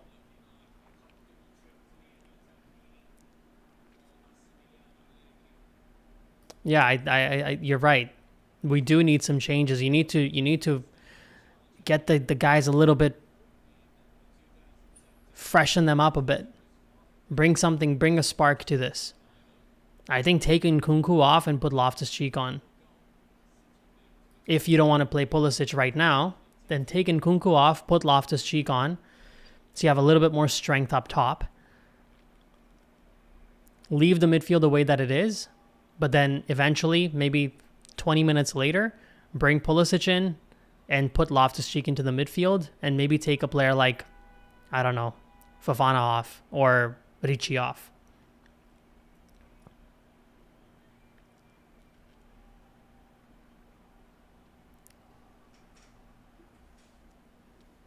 Through the middle for Nkunku with the layoff to Fofana. Fofana loses possession. Well, not loses. Okay, so there is a change that is coming about. So it looks like it's going to be Loftus-Cheek. I wonder if he's going to make the switch that I'm suggesting. If Nkunku comes off and Loftus-Cheek comes on. No. Nkunku comes off. Yeah, that is a change. I guess I was onto something there. So Nkunku comes off and Loftus-Cheek comes on now.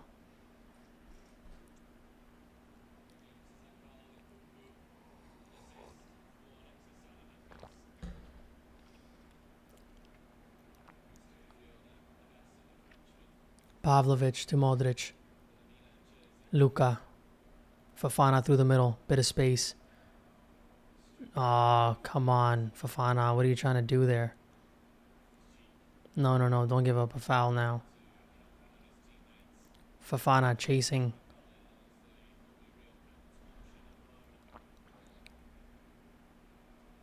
Got lucky there.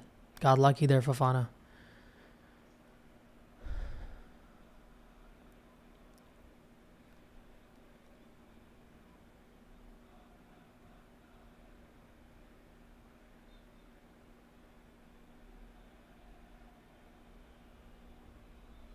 Parma has 10 shots and Milan only 4. We need to aim for the penalty spot more. I mean, we also hold a lot less possession usually. We don't control the game as much. I don't know about possession stats right now, to be fair. But we just need to be smart when we have the ball. That's the problem. We're giving them the possession back constantly. Oh my God, off the post.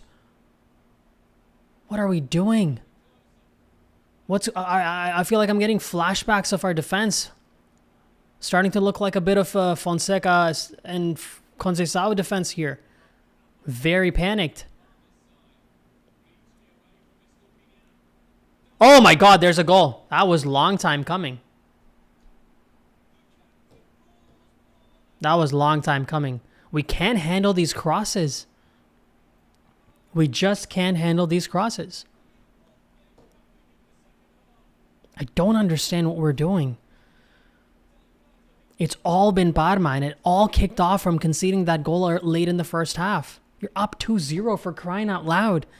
You were up 1-0 against Pisa. You're up 2-0 against a side like Parma. Look at how many bodies they have in the box. 1, 2, 3, 4, 5. 5. Half their team is inside our box.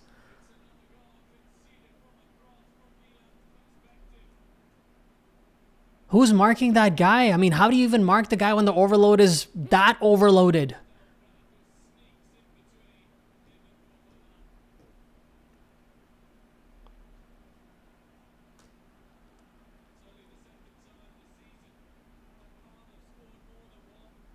As the commentator said, second time this season that Parma scored more than one goal. And it happens against us.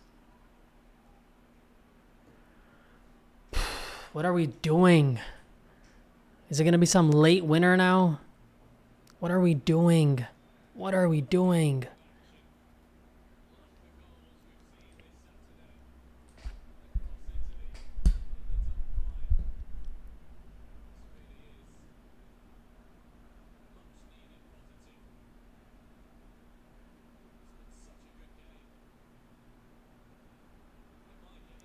And think about the intensity that Parma's playing with. Let's be real here. Now, yeah, somebody says Pulisic. Now you bring on Pulisic for sure. Now we need him. Now you're basically trailing. After being up 2-0, 2-2 is trailing. You're not even. This is a loss for you now. Fofana to Modric. Luka. Modric to Pavlovic. Pavlovic. Rafa. What is Leao going to do? Rafa. To Modric. Luka. Goes to Loftus-Cheek. De Winter. Moving a little bit further up. I'd give that job to Pavlovic for sure. Loftus-Cheek.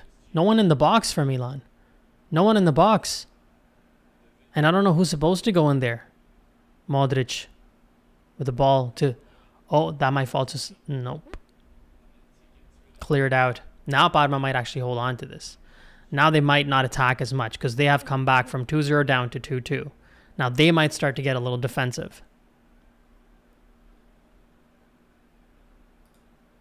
That's a good comment. Yeah, exactly. They want to beat Roma, Napoli, Fiorentina. But they don't want to beat Parma, Pisa, Cremonese. Are you kidding me? Alexis. Saelemaekers. Oh, Alexis. What is Fofana doing, man? Where are you positioned? Good. Take that ball. Drive it forward. Pavlovic. Lovely work. Modric. Luka. Through ball to Rafa. Rafa inside the box. With his back to goal, though. Rafa drives it forward. Nobody there. No number 9. No one there. No one in that striker's role.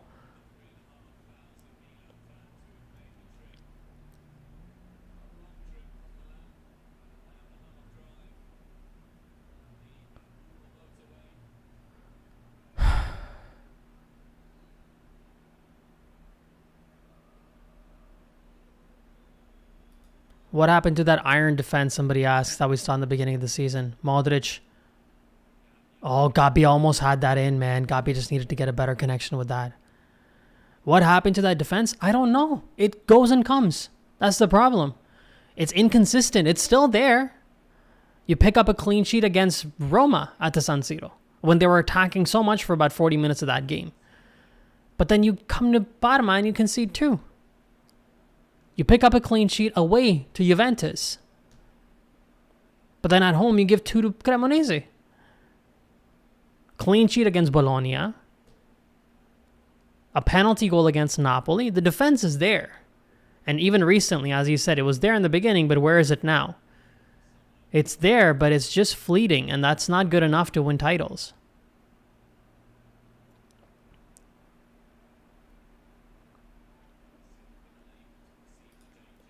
Without Rabiot, this team is not the same. We suffered in every game we played without him. Hey, I don't know if Rabiot is the only difference, but he has been massively missed. You're right. The midfield just operates differently in his absence. Really miss him.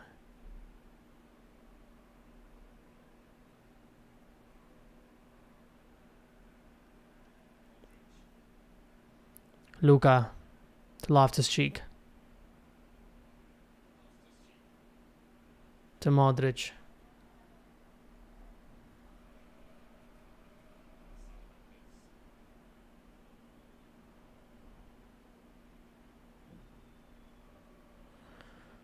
Loftus-Cheek. There's a lot of time still.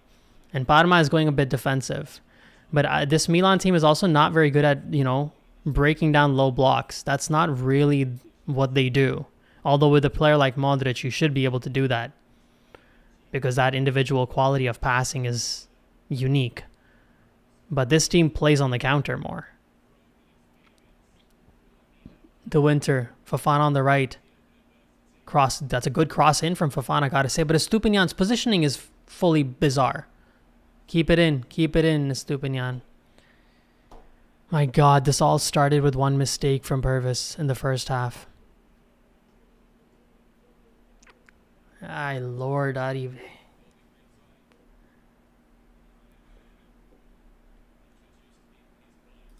Pulisic needs to be subbed in. Trust me, guys. If Allegri's not putting him in, there's a reason. Trust me, there's a reason. He's our guy, but if he's not in is because he doesn't want to put that much on him. That's the only thing that would make sense. Nkunku's a second striker, not a false 9. Yeah, he is. He plays behind a genuine number 9. We don't have a genuine number 9. And even the one that we don't have one, but Santi Jimenez is also injured. Now look, again, defensively, what are we doing? Oh, Mike with the stop, but what are we doing again defensively? Offside, fortunately.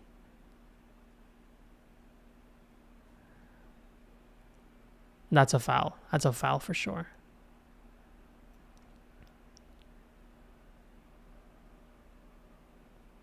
This team in a 4-3-3 would be so much better. Hey, look, we can't react to a couple of Parma goals and just completely abandon our formation. This team is 1 point off the top spot and has beaten all the top teams till now, or drawn against them. Hasn't lost a single game to a top team this season. So I don't want to overreact and say just abandon the whole system because Parma scored a couple of goals, but you definitely cannot be 2-0 up and then concede 2. That's just not on. And I'm not sure if I blame the coach for that or the players for that. The players got too comfortable, like, we're up 2-0. It's only 30 minutes in. We're going to run route today, as we were talking about on this stream. Or if the coach asked them to, hey, hang back now. No third goal. Suffer, defend, learn how to, control the game in a different manner. Defensively. I'm not sure, but now we're 2-2. Okay, there we go. Pulisic is just coming on now because I think he just wanted to give him 20 minutes, no more. Estupiñán comes off, and I think Bartesaghi comes on. And let's see who Pulisic replaced. Ricci. Oh, so as I predicted. Actually, I would have said take Fofana off, but I guess he keeps Fofana on.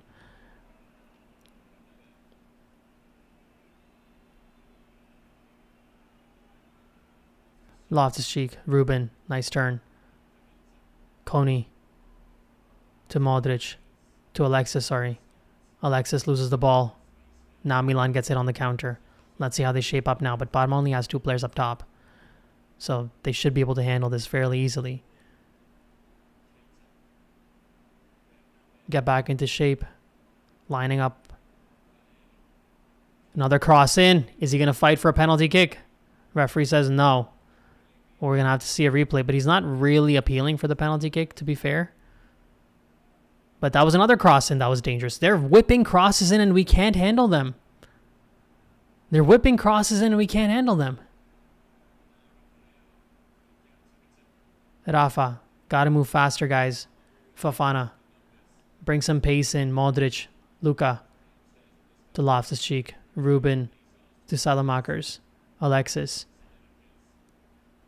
I don't know who Alexis was passing that to. Just drive the ball forward. It's okay.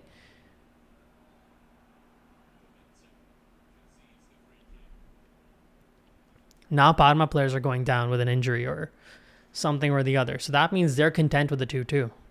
If they can get a 3-2, they'll take it, but I don't think they're necessarily going for it.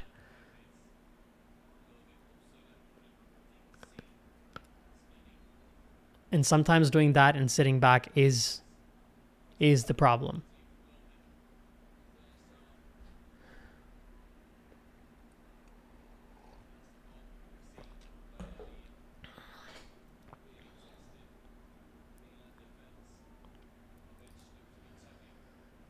Remy9612 says, Pulisic and Bartasagi on, just as I said. Good job. You should be there. You should be on the bench, my friend. Good call. But those are the players. Yeah, they make the most sense. And Bartasagi with an important interception right now. Now, there might be a topic to discuss if Bartasagi should be starting ahead of Estupinian. I don't know. What do you think, Remy? Remy.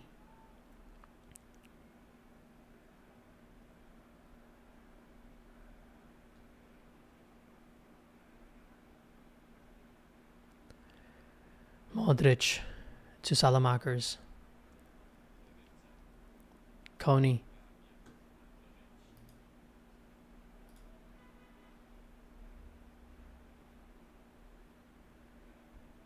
Gabia.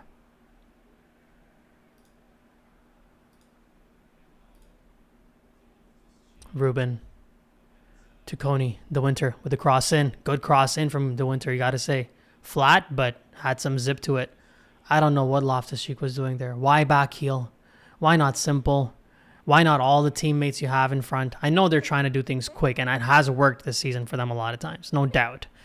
But why? When it doesn't come off, it looks goofy.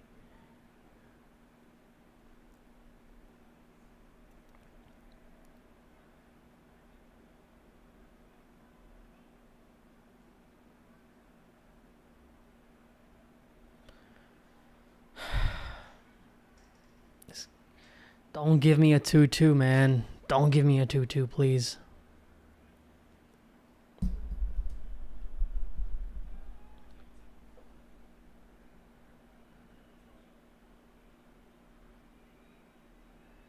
They've definitely, oh, come on, Koni. Parma has let their foot off the gas, for sure. They're not pushing as much. They're not pressing as much, trying to win the ball. Once they get the ball, they don't have that intensity to their attack. They're not trying to get up as fast as possible to create something. They're much more slower, patient. They're also going down a lot easier. So if one of their players gets injured or is, touched a bit roughly, they go down, which means they're trying to kill time. So the intensity for Parma to actually want to score the third is a bit interesting now because they're going for 2 options. Set pieces, I guess throw in right now, ball over the top, which is what? It's essentially a cross in from open play. Set pieces are crosses. So they have analyzed something about this Milan team that they believe that they can disturb this team aerially. And on the second goal, they 100% did. But leading up to the second goal, a bunch of times they did. It just didn't result in a goal.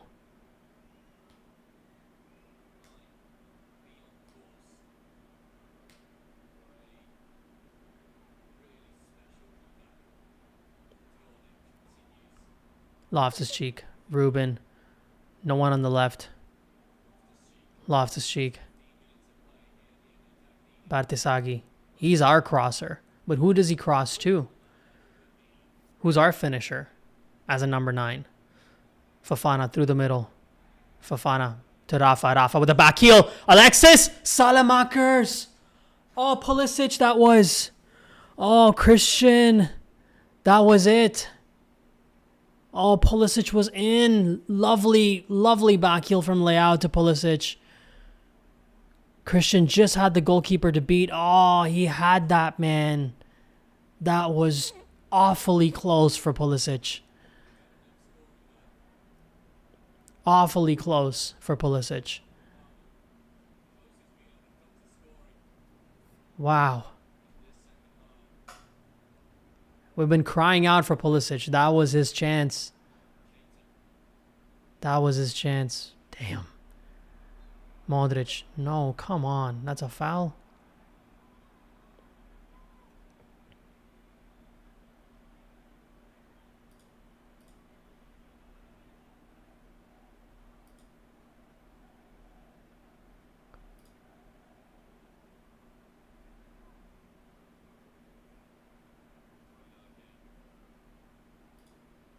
Yes, a lot of no's in the chat. I know.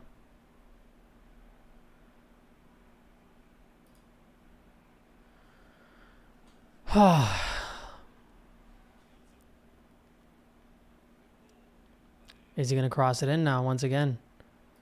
Gets the ball into the box. Oh my God, that was almost an own goal from Bartisagi. Jeez. At least it looked like it from this angle, to be fair. Maybe it wasn't. Maybe it was a good clearance. But again, another through ball into the back line. Oh, Bartisagi. Jeez, yeah, that could have gone anywhere, really.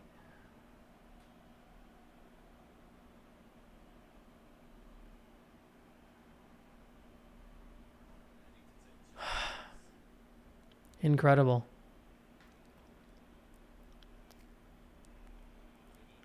Oof, that was a lovely kick. Corner kick. Pulisic through to Rafa. There we go. This has to be a goal, guys. Let's be real. This is a 3-on-2. Rafa to Alexis. Saelemaekers. Oh no, Rafa. I think he went for the wrong option, man. First of all, Rafa's pace was lacking. For sure, his pace was lacking on that transition. And then he went for Saelemaekers. He probably should have gone for the guy behind him, but he doesn't have eyes on the back of his head, so I understand. But if he got that... Oh, Modric, come on, man. How many bad passes today for Luka? But he wins the ball back. De Winter. Back to Luka. Pulisic to Fofana. To Gabbia. That transition should have resulted in a goal, guys. We were 3-on-2. And 3 quality players on 2, too. Saleh. Luka. Modric. Oh, Saelemaekers went for the back heel. Too fanciful. But that was honestly, it wasn't a bad choice from Salah. Yeah, he just went a little too cute with that. Should have been a little bit more clutch. Sorry, a little bit more decisive. He went a little too cute with that.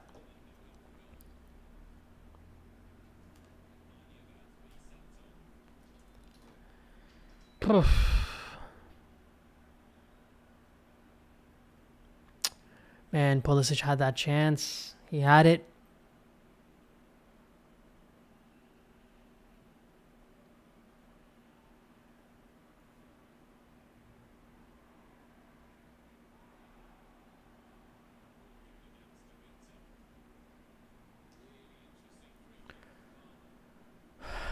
And another free kick now for Parma. And this is the position from where they've actually really opted to cross the ball in.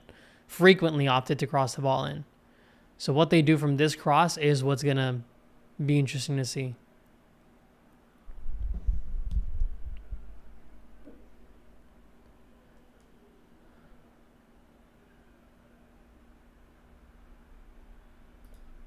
Michael says that was meant for Pulisic, Saelemaekers.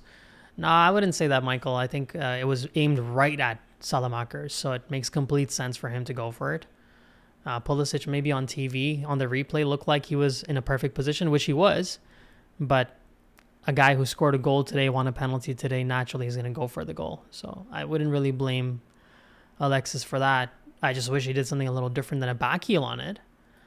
But I think it was right for him to go for goal. But yeah, it would have been ideal if he left it for Pulisic. If he got that shout.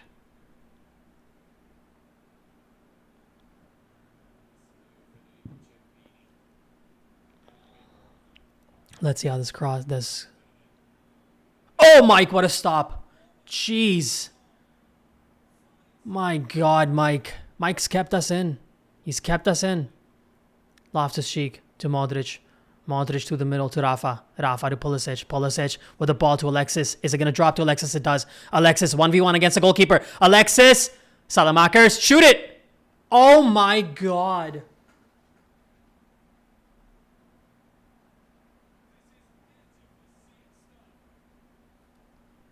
It's a quintessential Milan Parma game.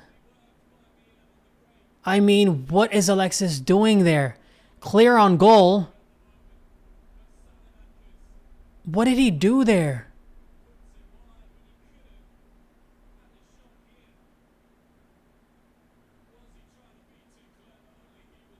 Oh my God, Alexis, for all the compliments you got in the first half. Oh my God, what a stop from Mike.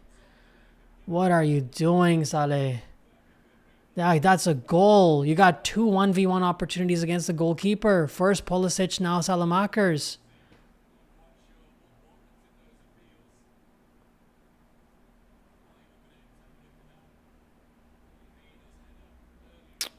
No, no, no. You got all the chances, guys.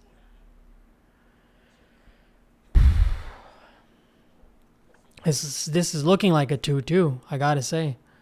Both sides missing chances.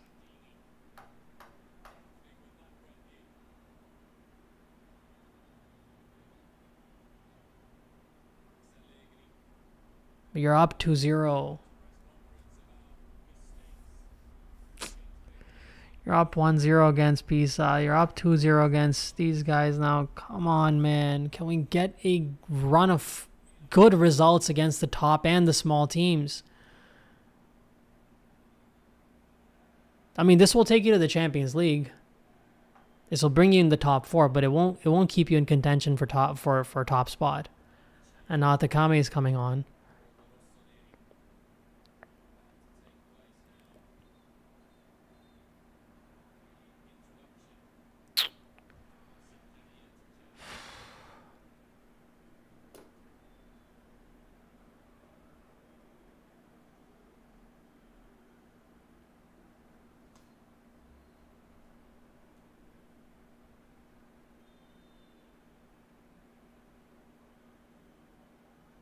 I don't know, man.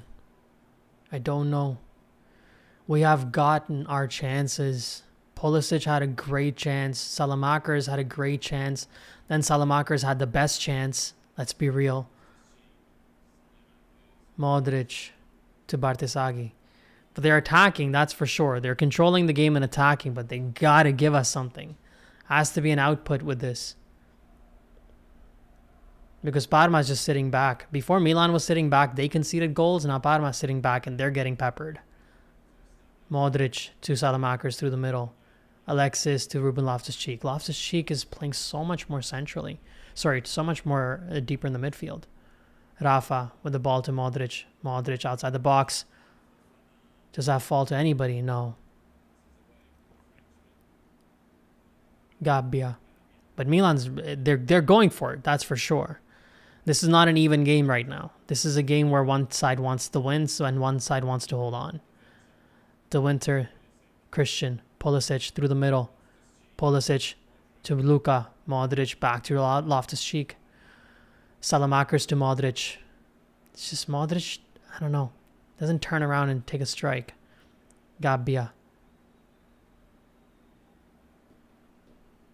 Coney. Too many bodies. They don't know what to do. Gabbia to Alexis. And they don't cross the ball because we don't have a lot of headers on our team. So they were just sort of passing it around in the periphery. We're passing it around the box, but not inside the box. because they just don't know how to break this down. And even if you look at their defensive back line, they have, what, 5 guys in the back? They're playing a 5-3, not even a 5-3-2. They're playing a 5-4-1 defensively. So you need those quick back heels. You need those quick passes. They're sort of playing how Milan plays, right? They're doing what Milan does, which is to play a 5-4-1 defensively and hit the team on the counter. And that's what they're doing. They're okay with the 2-2. They'll take it. They'll rather be defensively strong, hold on, get their chance, and then hit on the transition.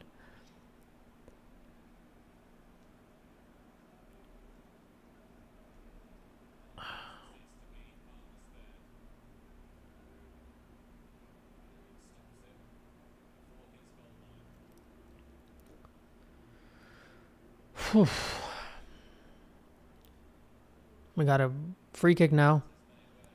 Modric steps up for this. Something could come out of this. Luka. Modric. Lovely cross in. Rafa gets on the end of that. Leao. His typical spot as a left winger. Rafa with the cross in. Oh, Gabia's header goes, well, not just wide. Atakami came on for Coney de Winter. Okay.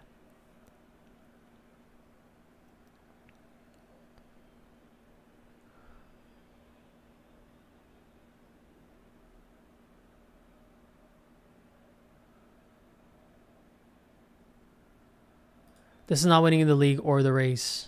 No, this isn't. These drop points, you need one of those disastrous seasons for everybody in Serie A that they also end up dropping points. But drop points against Cremonese, Pisa, and Parma, it's going to be very tough for you to win the league. Pulisic to Rafa up top. Rafa inside the box. Rafa. Oh, it's a good ball. Actually, for him to be able to get that across the face of goal. Alexis on the left now. Saelemaekers to Bartesaghi. Alexis on the overlap. Saelemaekers. Modric just demanding. He sends it to Pavlovic. Pavlovic now on the ball. Modric trying to see what he can do with this. Luka to Loftus-Cheek. Modric again. Driving it in a little further. Atakame. Is he going to cross it in? Or is he going to drive it in? He crosses it in, goes out for a corner kick. But he was offside. Man.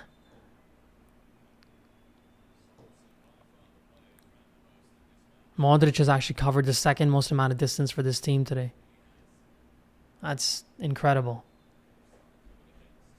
At least if the 40-year-old is going to give it his all and run the second amount of distance for the entire team, give him 3 points, guys.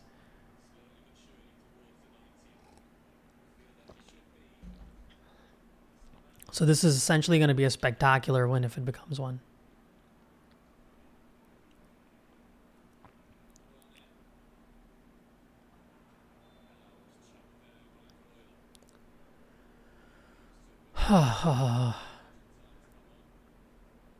Pulisic bringing that hero ball, please. Yes, please. We'll take it. We need... whoever scores now is the hero. Irrespective.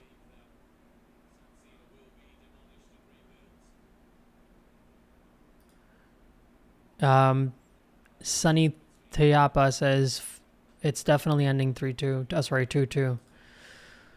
I hope it's 3-2. But yeah, it's looking like a 2-2, gotta be honest. Milan doesn't look like they're not looking like they know exactly what they want to do when they're attacking. But something might come here, because at least they have a few... Oh, come on, Atakame. Cross the ball in, brother.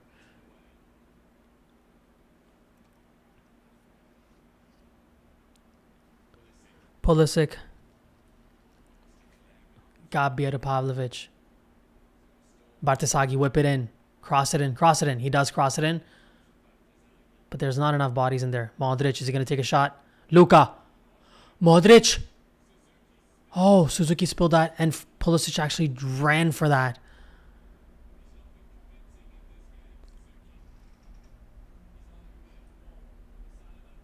Oh my God, Suzuki really made a meal of that. I really hope we're not going for Suzuki after a performance like this today.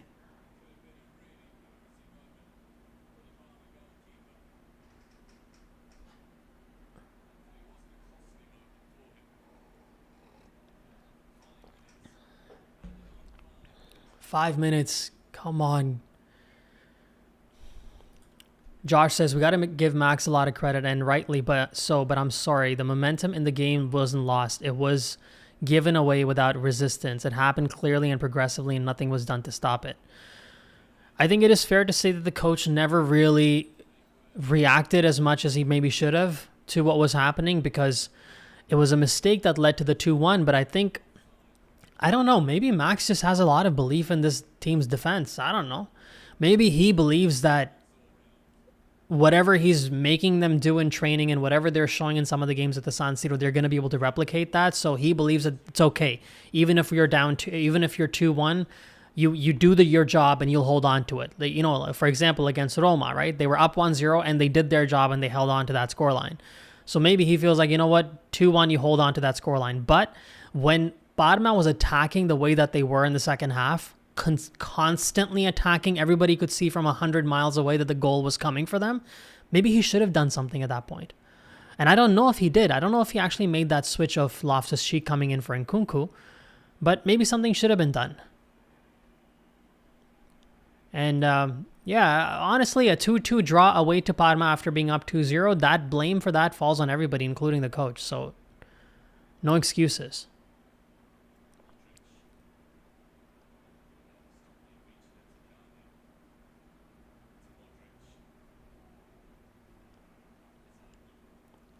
Davide, Bartisaghi, to Pavlovic.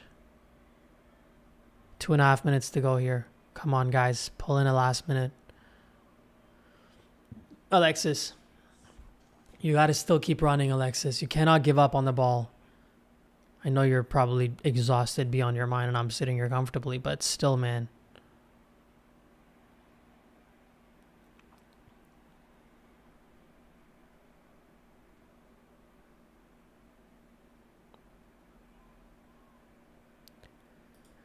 Yeah, we dropped points to Cremonese, Pisa. Well, not Parma quite yet. We got 2 minutes to still see if we did. It's looking like we have. But especially when you see your team, I mean, I'll probably discuss this after.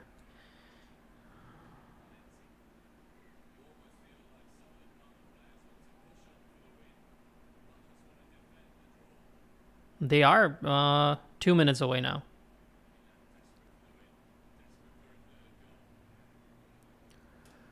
Pavlovic. I'll address that after full time. Rafa.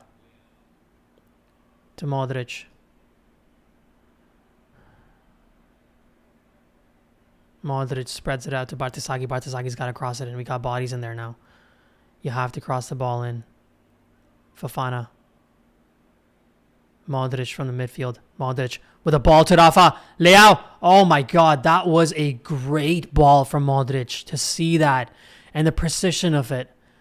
But Rafa just tried to spread it, just dink it over to Saelemaekers. That didn't work. Bartisaghi cross it in. Leao. Atakame. Loftus-Cheek across the face of goal. Modric. Rafa. Inside the box. Leao. Loftus-Cheek. Falls to someone. Offside.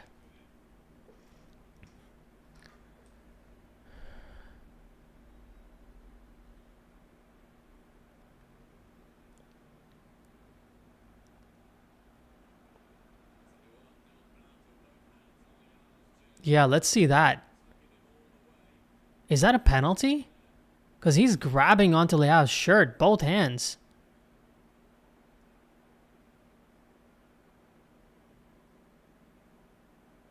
Nope. Loftus-Cheek, Modric.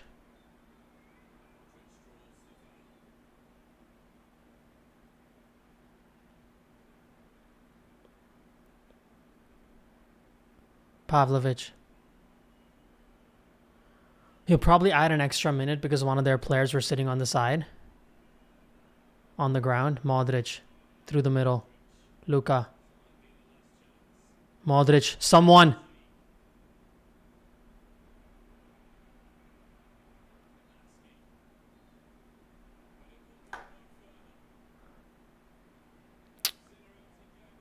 2 more drop points.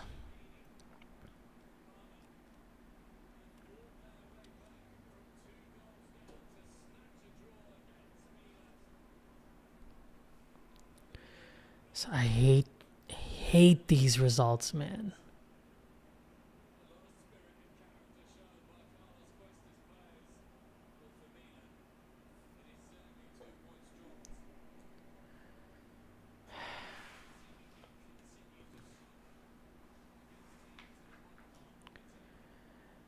I'm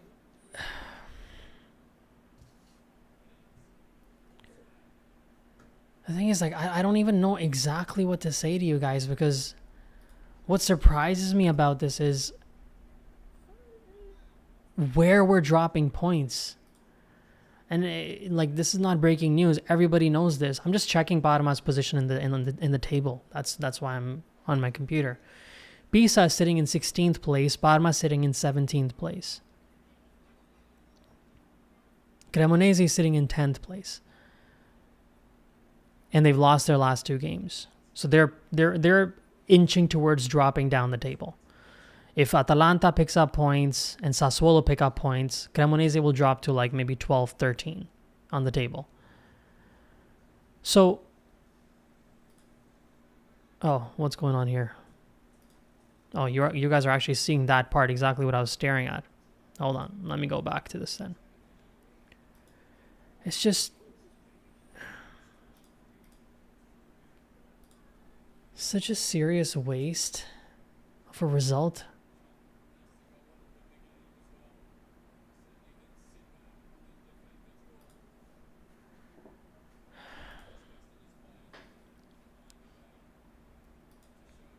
There we go. I didn't know that window was actually showing you guys what I'm actually searching out there, but we'll do this, I guess. The thing is, somebody commented this already, right? That this team is picking up the fact that they would drop points against Cremonese, drop points against Pisa, drop points now against Parma is not something that we expected. And that's true. But I think it is magnified by the fact that they picked up points against a team that has conceded the least amount of goals in the season and fighting for top spot in Roma. They comfortably beat, almost, you could say, outside of that penalty, Napoli. Fiorentina's having a horrific season. They beat them. But their performance from that Fiorentina game started to dip a bit with those players being injured. That was the first game that made you feel a bit of a crack, because Fiorentina took the lead and Milan had to score 2 goals and a late goal and a penalty to come back into that game.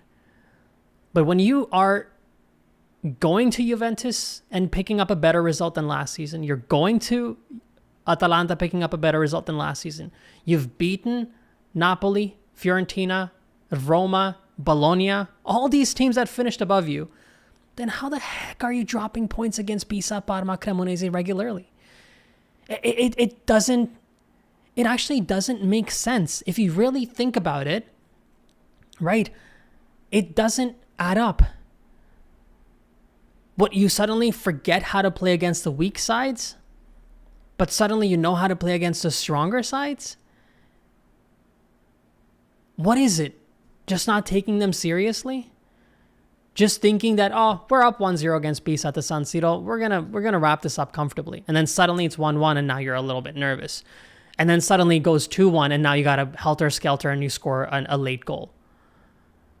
And then again today against Parma, you're up 2-0. We're comfortable, guys. This was comfortable 30 minutes in, up 2-0. And you let them come in, and the way that they came in, especially for that second goal. First, you got to put a lot of that on Estupiñán for not being, and the Estupiñán mess up on that first goal, I would say was epitomized sort of by the problem that was for the team. It was a bit of a snapshot as to what this team has done wrong. not being strong enough when they have to be. What was Estupiñán trying to do on that ball? He could have passed it, he could have dribbled it, he could have cleared it, but he tried to protect it. And then he bundled it. They were much, much more intense on that ball. That's a microcosm of the team. What could have we done? We could have gone for more goals. We could have held it better. But what did we do? When we tried to hold it better, we weren't strong enough. We let them be stronger than us. That second goal, and somebody already talked about this in the stream, and I agree with them, and I would repeat their point. Hard for me to go back and find that comment, but I'd repeat the point that Allegri should have done more when they were peppering us with those chances early on in the second half. The coach should have done more. He should have done more to protect the guys and say, hey, you know what? We got to stall this momentum from them. I don't know if I have to make a substitution. I don't know if I have to make a formation change. I don't know if I have to just have one of my players just drop onto the ground and pretend to have a bit of an injury in their leg. Something has to be done to stall this momentum because they were coming after one attack after the other to eventually score their second goal. I think they just didn't take them seriously. They just felt like they're going to win now. That's the only thing that to me that makes sense, is that there was a belief system from the team that, nah, we're going to be fine today.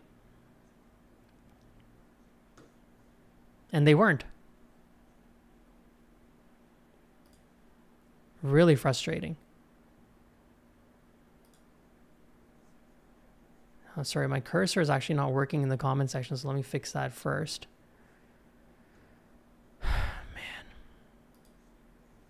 Maybe I'm having issues with my stream that I don't usually have.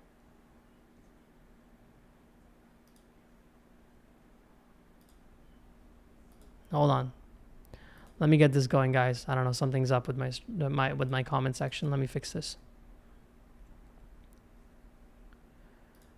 I mean,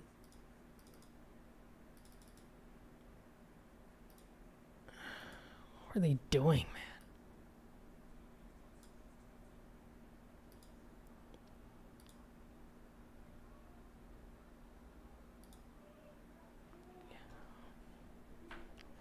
All right, I'm going to come back to your comments in a sec. I just need to fix I got to fix something here that's not allowing me to see the comments properly. And I know there are a bunch of you guys venting out there, so I definitely have to take your comments.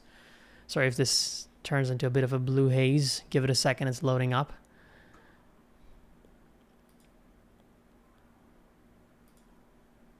I can take your comments from here, but it's just not going to be very clear for me to see. So I'd rather, there we go. Now we're in business. So I did see a chat come in with a donation, so I'm just going to address, some of those.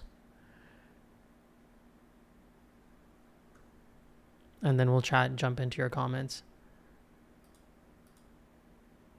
We got Abra32 here.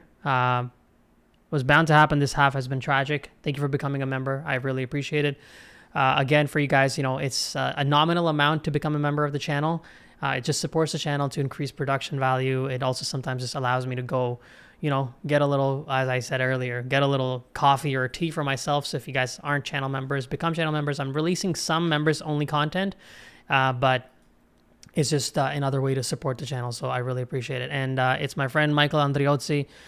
Yet another super chat from you. Thank you very much. I really appreciate it. You've been super kind to me over the last few months. You've paid for my extra luggage that I had to bring all this equipment into Italy. You have paid for a bunch of different things for the studio, and this $50 once again is going to go probably to taking all this material to the next country that I'm going to go to next month. But I'll talk all about that a little bit later. But I'm just going on for a little bit of a break with my family. So got to take my equipment there. So thank you once again, Michael, for the donation. And we got Anthony once again here. Thank you, my friend, very much. Thanks for the super chat again. Ciao, Coach Fofana needs to leave the club. Yeah, but Anthony, I'd say a lot of guys did wrong today. I know Fofana sometimes becomes a scapegoat, and even today I found him to be, especially once we were 2-2, found him to be fairly ineffective when it came to helping the team out and trying to find a way to score the goal, for sure. But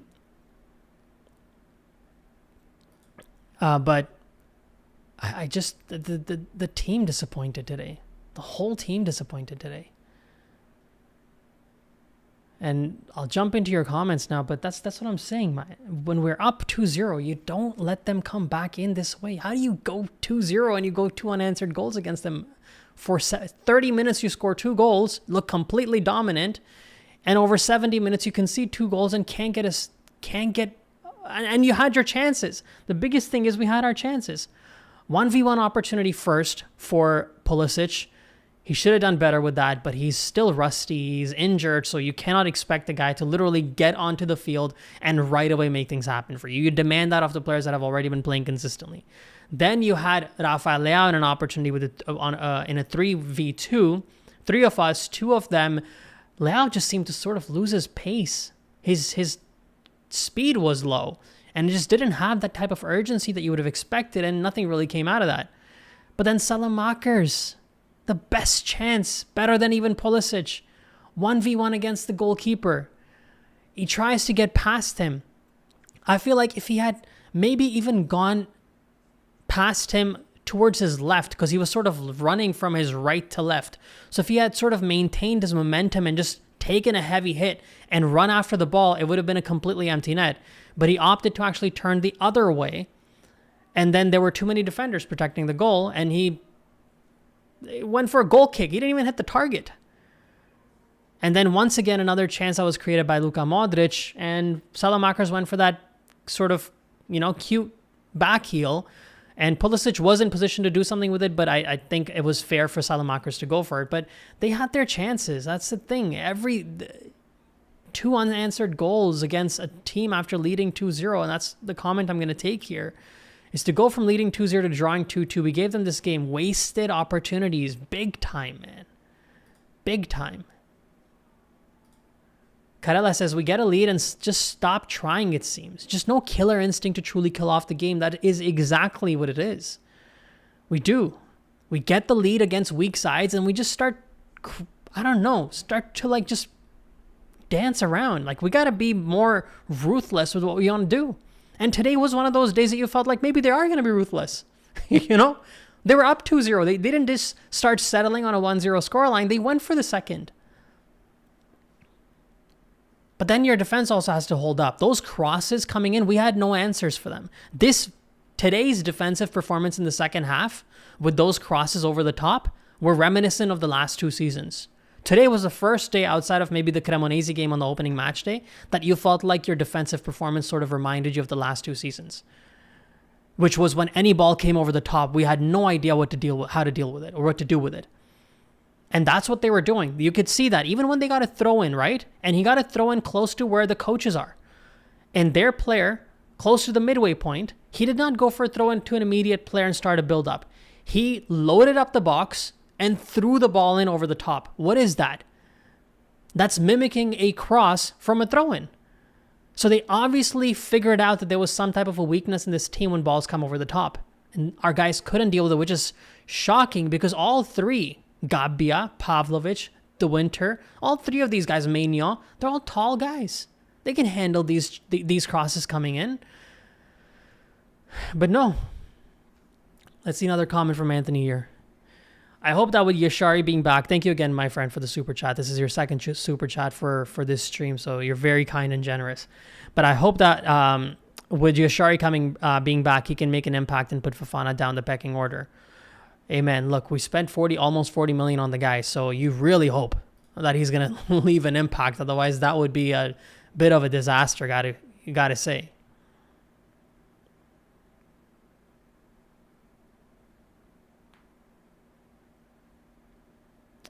That's it. How do we win against Roma looking decent and then do this the very next week? How do we do that against Fiorentina coming back from 2-1 down and then, did what we did against Pisa? I don't know. I don't get it.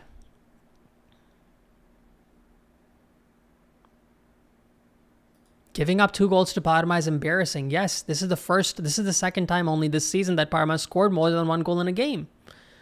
Second time this season that they've scored 2 goals in a match and it happens to be against us when they're down 2-0. Make of that what you want. So we're about 2 hours, 10 minutes into this stream. I'll probably do this for a little bit more with you guys because I know there are a lot of you guys who want to vent, and we'll make this a space for you all to sort of release your frustration. There's about 136 of you guys here. If we can crack from 77 likes, just crack this over 100 likes, guys. Come on, make that happen. Bring it to 3 figures today. I know it's going to be a slow day. It's going to be a slow business day for me. Thanks to your donations that, business has picked up today. But just crack those likes over 100 because I know not a lot of people are going to be happy and wanting to watch today's videos. I get it. It's a 2-2 against Parma, man. Who wants to watch a replay of that? Who wants to relive that? I don't.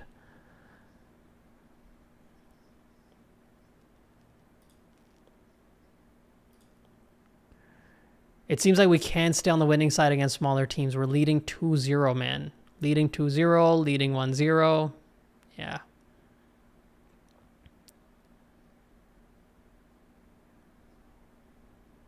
Why keep playing some midfielders, especially Fofana, full 90 minutes?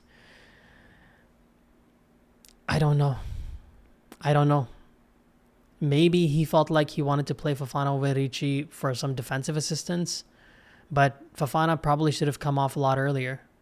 If we could bring Pulisic on, we couldn't have brought Rabiot on. I don't know what their fitness levels were, but I feel like we missed Rabiot for sure. A lot of Fofana hate, and I get it, guys.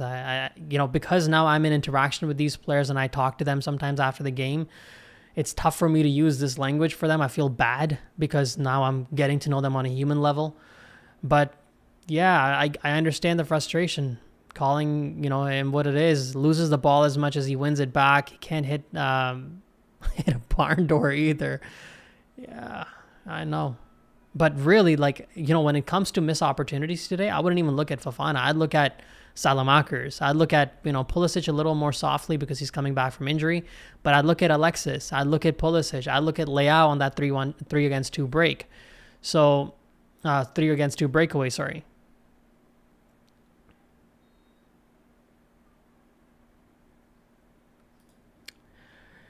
Somebody says Allegri's, not somebody, sorry, Cider 86 says, Allegri's so bad, he's the same old Italian coach he should have played with. Bartesaghi. Stupinian is another Emerson Royal. That guy is horrible. Yeah, but, Stupinian's performances had improved before his injury. So I don't think and especially seeing how Bartesaghi was over the first 30, 40 minutes of the previous game, I don't think it is that shocking that the coach played Stupinian, but beyond a certain point, the player has to do their job. The coach cannot teach a professional player how to protect the ball if it's going out for a throw-in.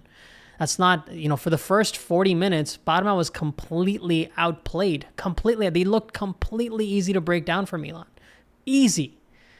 And then that one goal just shifted their mentality to something. And then the second half, the way that peppered with those crosses in, and before you knew it, they were equal to 2.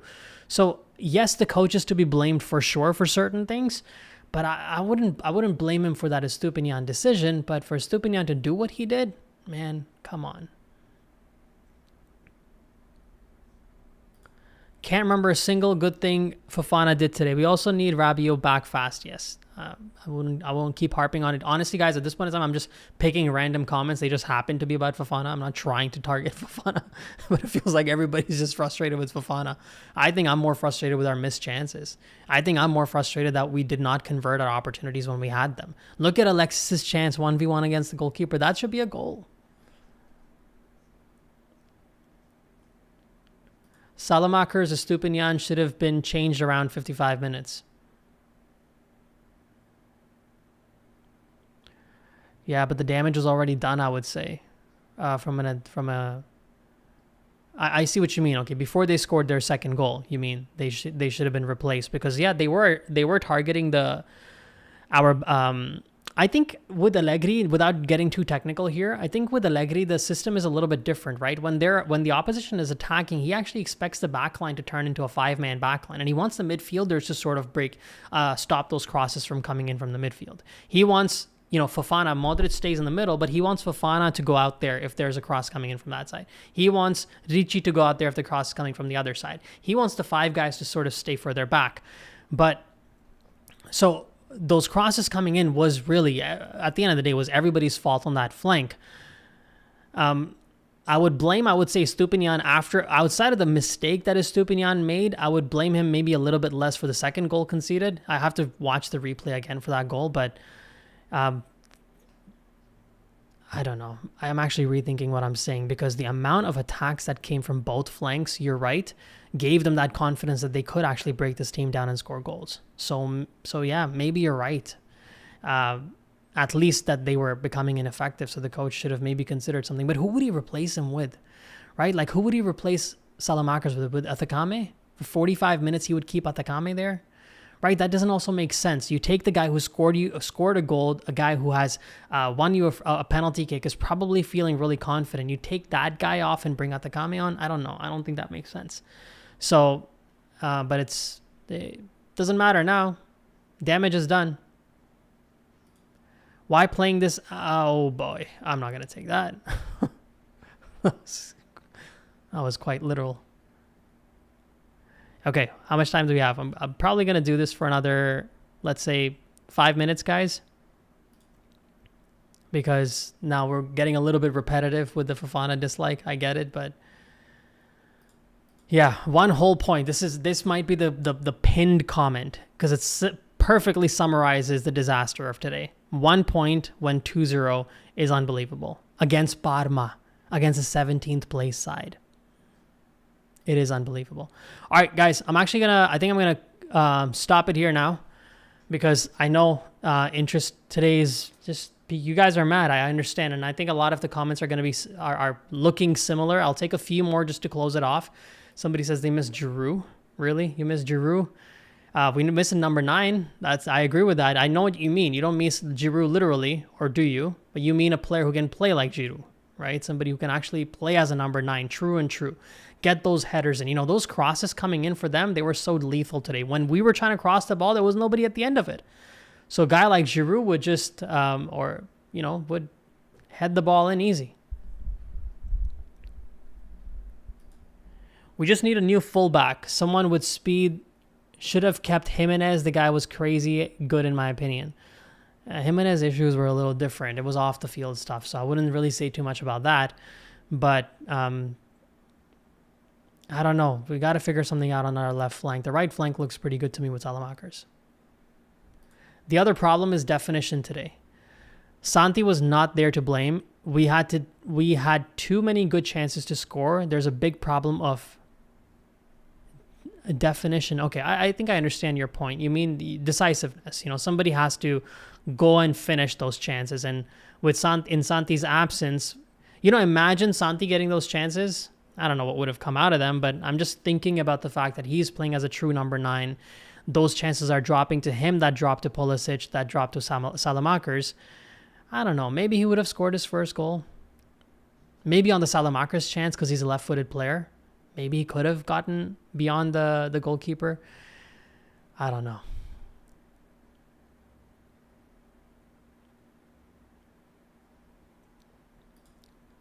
Shibui says, Kush, Milan is after my life. Just know that 2-0 to 2-2, that's crazy.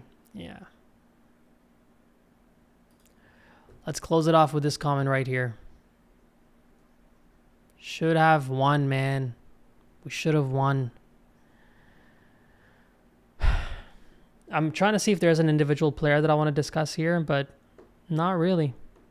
I think this is it. That's as much of the frustration I want to get across to you guys. I appreciate you guys joining in today and sticking around. I know these draws are a disaster. I wish I had to make a 4 takeaways video. I've decided that some of the draws I'm probably going to leave. I'm not going to make a review on them, and today's going to be one of those, especially because I went live already. I've kind of already said what I feel. There's not much point in creating a 4 takeaways video now. But thank you so much, guys, for joining. I appreciate all of you guys who were kind and generous enough to make some really, really kind donations. That always helps the channel. If you haven't already, once again, I would request, because we're sitting at 97 likes. So we're just 3 away. So just crack that over 100. I'd really, really appreciate it. But yeah, that's pretty much it. Somebody's saying wait. Okay, I'll wait. What? MAASTC says wait. Want to talk on how good Modric is even in his of a match. Yeah, he was good. He was most of the attack that Milan was trying to create, once the scoreline was 2-2 and they were just trying to launch attacks at them, almost all of them were coming through Modric. Whenever we're trying to go to our wings, every time you could see Modric just waving them down and saying, just give the ball to me. And he did create chances. I don't know if that through ball for Pulisic was from Modric, but he did create opportunities. But, this team has trouble in attack. There's no question about that. There's trouble for this team a bit in attack. You need to be able to claw out a result when you're 2-2 against Parma, 17th place side away from home, with Modric sort of orchestrating your attack. Leao still there, Pulisic joining in, Loftus-Cheek, a strong player, still in. They should have found a way to score, and they didn't. And that's why, once again, we leave with this comment of, should have won, man. Someone says Milan pulled the Jays today. Why you got to do this to me, my friend? Already heart's broken from that one. But yeah, you're right. That through ball was backheeled from Leao. Yeah, exactly. That you're right. Yes, through ball from Modric. That was a backheel by Leao to, maybe not from Modric, but that was definitely a backheel from Leao to Pulisic. All right, guys, thank you so much. I appreciate it big time. Thanks so much for sticking around. Again, once again, for all your donations. And I'll see you guys after the winter, after the international break. Now, I'm not sure how much content I'm going to be putting out because I'm going to be moving a little bit over the next couple weeks. So we'll see, but I'll keep you guys posted. If there is content that comes out, it's probably going to be documentary style features. There's one that is being cooked for you guys right now. It's going to be a little bit different. It's going to be the first video that I put out on the channel that is general football. It doesn't have to do with Milan. So I'd really appreciate if you guys support the channel in its attempted diversification. There's always going to be AC Milan content on this channel. Always going to be 4 takeaways. Some days it's going to be live streams. Always going to be rumor reel about Milan. But I do want to add some more content on the channel. The latest one's going to release in a few days. Not a couple of days, but in a few days. And I hope you guys support that. Thank you again for sticking around. Tough result, but as always, Forza Milan. Grazie mille. Ciao.